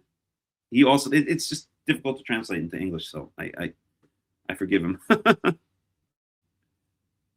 Here he translates Shabbat Shabbaton as an absolute Shabbat. So he's picking on the fact that it's repetition, and repetition meaning emphasis. He's translating it as an absolute Shabbat.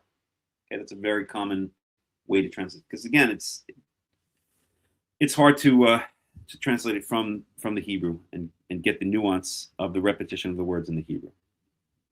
Okay, now there's another issue here of so I've been having a argument with certain people within the Karaite world, some of whom belong to the World Alliance of Qara'im, who believe that this verse here, that you shall afflict yourselves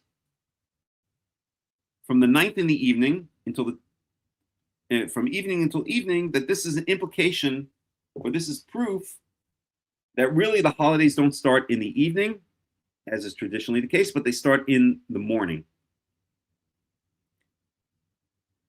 And I had a discussion with a certain Dr. David Polina, who's very knowledgeable, and I like him very much, who puts forth the idea that all of the holidays, including Yom HaKippurim, or maybe he thinks Yom HaKippurim is exception, I can't remember offhand now. I think he thinks that Yom HaKippurim nonetheless is not an exception, that it actually starts in the morning, but the fasting starts the previous evening. And this proves those people who have that idea use this verse to prove that this is an exception rather than a rule. In other words, what they're saying is because it explicitly says that you're supposed to fast from the 9th in the evening until the 10th in the evening, that this implies that the fact that it's from evening to evening is an exception rather than the rule. I disagree with that point of view very strongly. And I've made my view clear regarding that this idea that any of the Chagim or Shabbat start in the morning, excuse me, is incorrect. And that this is not stating from the 9th in the evening from evening until evening, not because it's an exception. It's not the reason it's stating it. The reason it's stating it is because, as we see throughout all of these verses regarding Yom Kippurim, is for emphasis, right? We saw the word Malachi mentioned 3 times. We saw the word Shabbat mentioned, right? That it's a Shabbat twice. Here, Tishbatu Shabbatchem. There's a lot of repetition in these verses, specifically that this is a Shabbat, that you should not do Melacha. And so pointing out exactly when it starts and exactly when it ends, it shows a lack of understanding of the way biblical Hebrew works, to think that it's almost imposing a kind of Western modern mindset on the language of ancient Hebrew, on the language of biblical Hebrew, because it's not, in my strong opinion, that's not why it's saying that it's from the 9th in the evening, from evening until evening. The reason it's doing it is to point out the importance of this holiday, to make it 100% clear how important this holiday is, and so to make sure that it is 100% clear, not because there's any dissension from this, but to emphasize its importance, right? So it's going to go into great detail and repetition, and we see that throughout these verses from 26 to 32.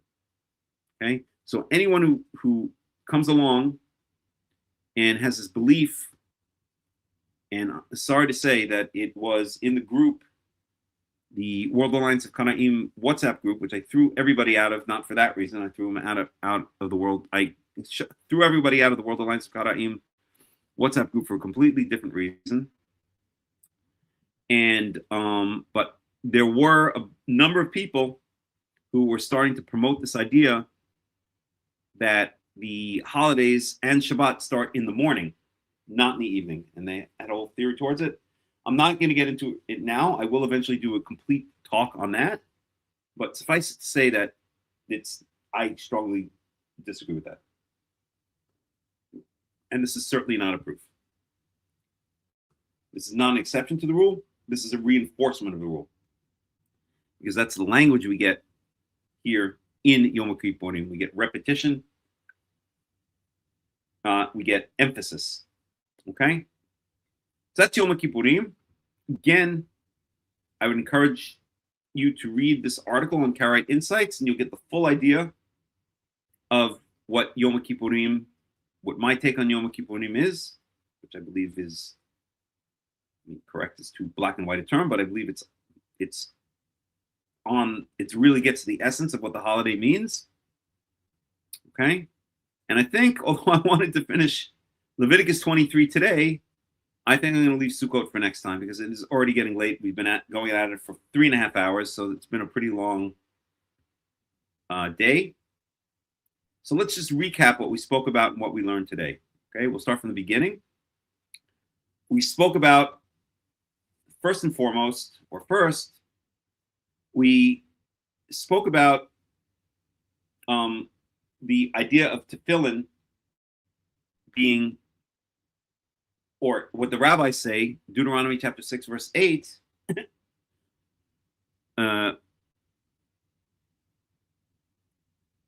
we'll just bring that up for a second.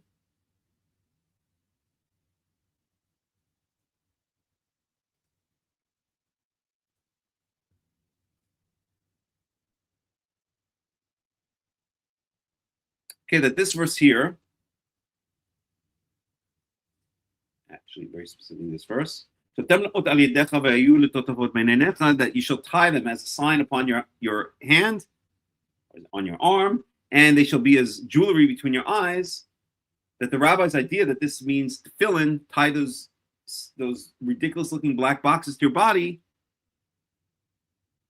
does not stand up to scrutiny when we see that this is a common phrase throughout the Torah. And specifically, we spoke about this pop song from the 1980s by Terence Trent D'Arby, who now goes by some other name, Santander Bank or something like that. Santander Mandano Mamdani, I don't know, whatever. And so the tagline, the chorus of that song is, sign your name upon my heart. I want you to be my baby. Sign your name upon my heart. Oh, I'm sorry, not upon, across. Sign your name across my heart. I want you to be my baby. Sign your name across my heart. I want you to be my lady. So we see that that's clearly using the same imagery. Sign your name across my heart. He's saying to his baby, to his lady. Right?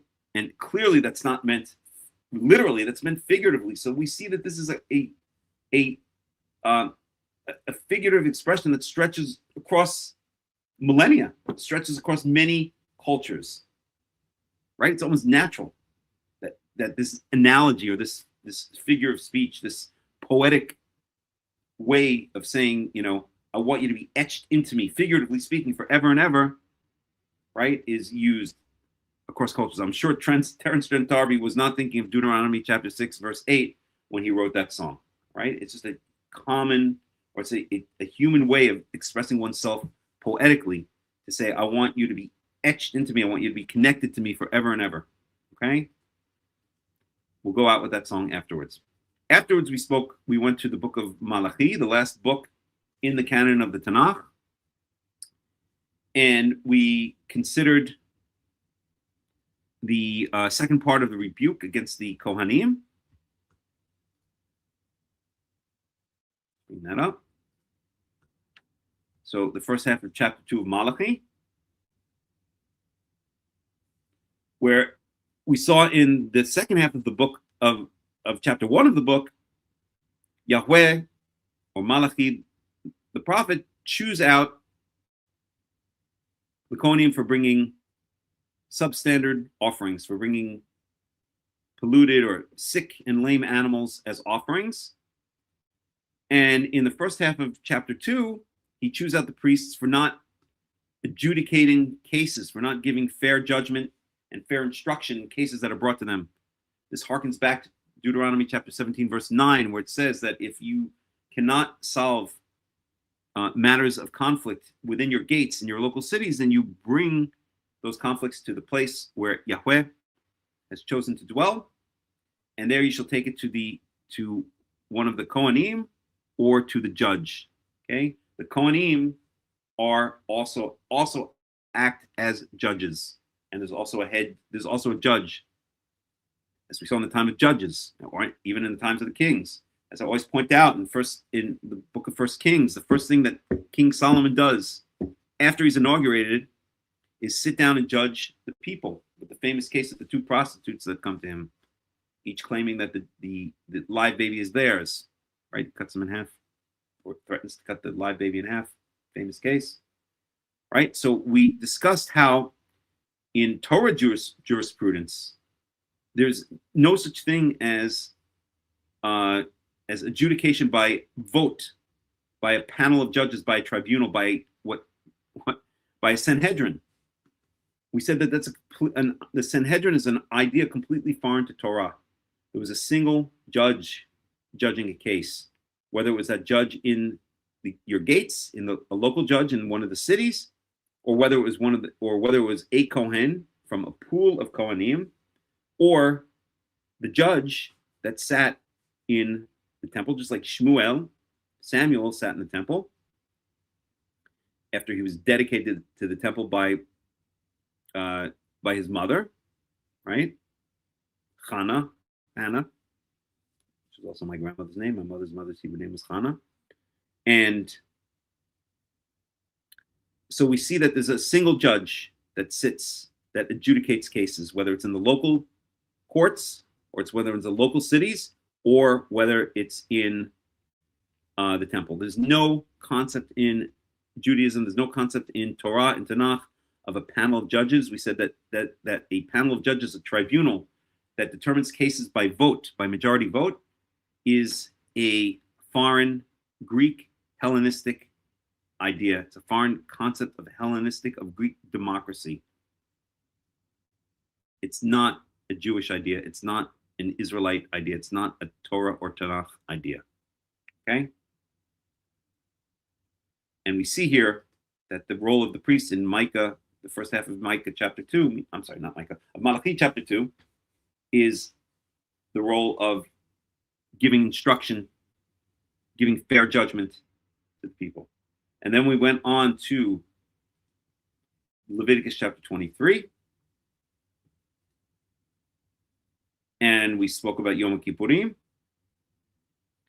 We spoke about how it is integrally related. Is that right? Integrally related to Yom HaTeruah, the Zikaron Teruah. Okay, and another place is called Yom Teruah, so we call it Yom Teruah.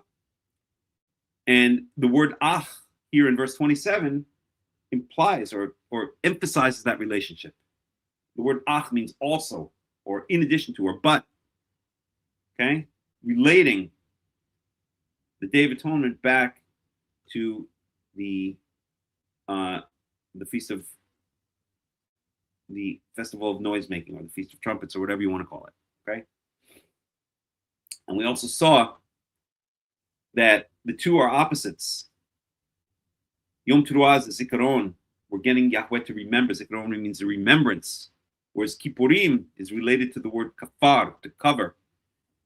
And we saw figurative examples, or we saw examples of where the word kafar figuratively means covering up one's eyes or one's face to forget. So Zikaron Teruah, Yom Teruah is all about remembering, getting Yahweh to remember. And Yom HaKippurim is all about getting God to forget. In other words, here we want him to remember us. Okay? We call out to heaven, hey, remember us, we're down here. We shout out to heaven to get his attention. So he'll remember us. Remember our good deeds and turn his attention towards us. And Yom HaKippurim, we're asking him to cover up his face and forget not us, but our bad deeds. That's what atonement is. Okay, I know you guys did this, but I'm going to pretend like I never saw it. Okay, yes, you did such and such. You know, you're spending this day, you're fasting, you're repenting by fasting. Okay, perhaps sitting on the floor, covering yourself in donning sack and covering yourself in, donning sackcloth and covering yourself in ash. You're showing that you really admit your mistake and you're cognizant of your mistake and you're sorry for your mistake. And if you're asking me to just kind of like pretend I never saw that, cover up my eyes and pretend like it never happened, that's what Yom HaKippurim is all about. So the two are opposites. Okay? Next time we'll talk about Sukkot. And then I think finally we will finish Leviticus chapter 23 and we'll go on to Leviticus chapter 24. Okay? Hope you enjoyed the study. Any questions or comments before we end? Anybody? Well, if not, then I thank you for joining the study.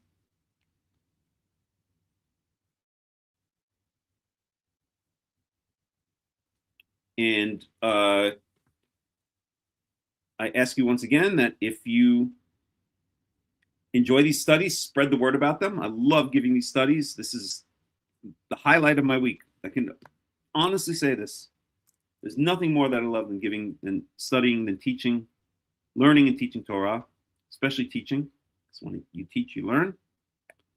And if you want to become more involved with the World Alliance of Qara'im, then I ask you to become a member. Again, we're now asking for a membership fee because we want to separate the wheat from the chaff. We want those who join the World Alliance of Qara'im to be serious about it and to show that they're ready to commit. We're not asking for a huge sum of money, probably less than your charge for your cell phone service each month. I can assure you it's less than that. But we are asking people to donate so that we can, or to pay a membership fee, a monthly membership fee. Let's bring that up.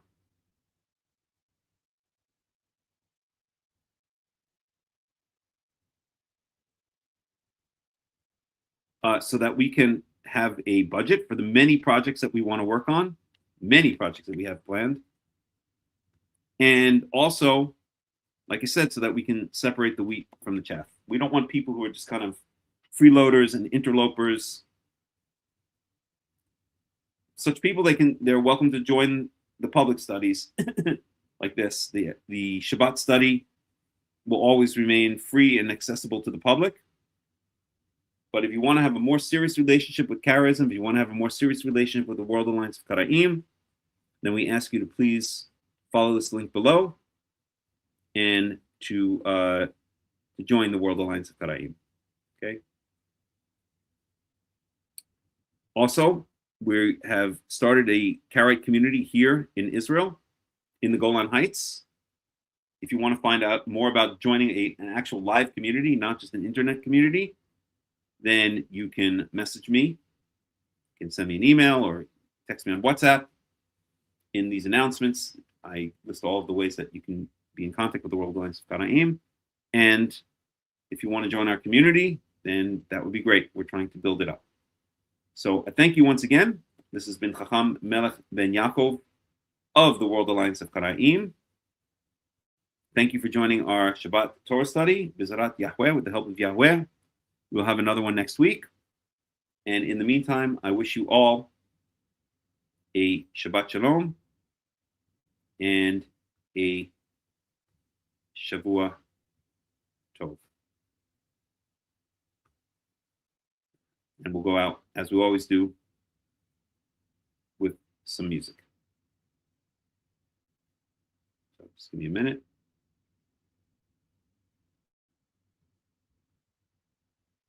Get that going.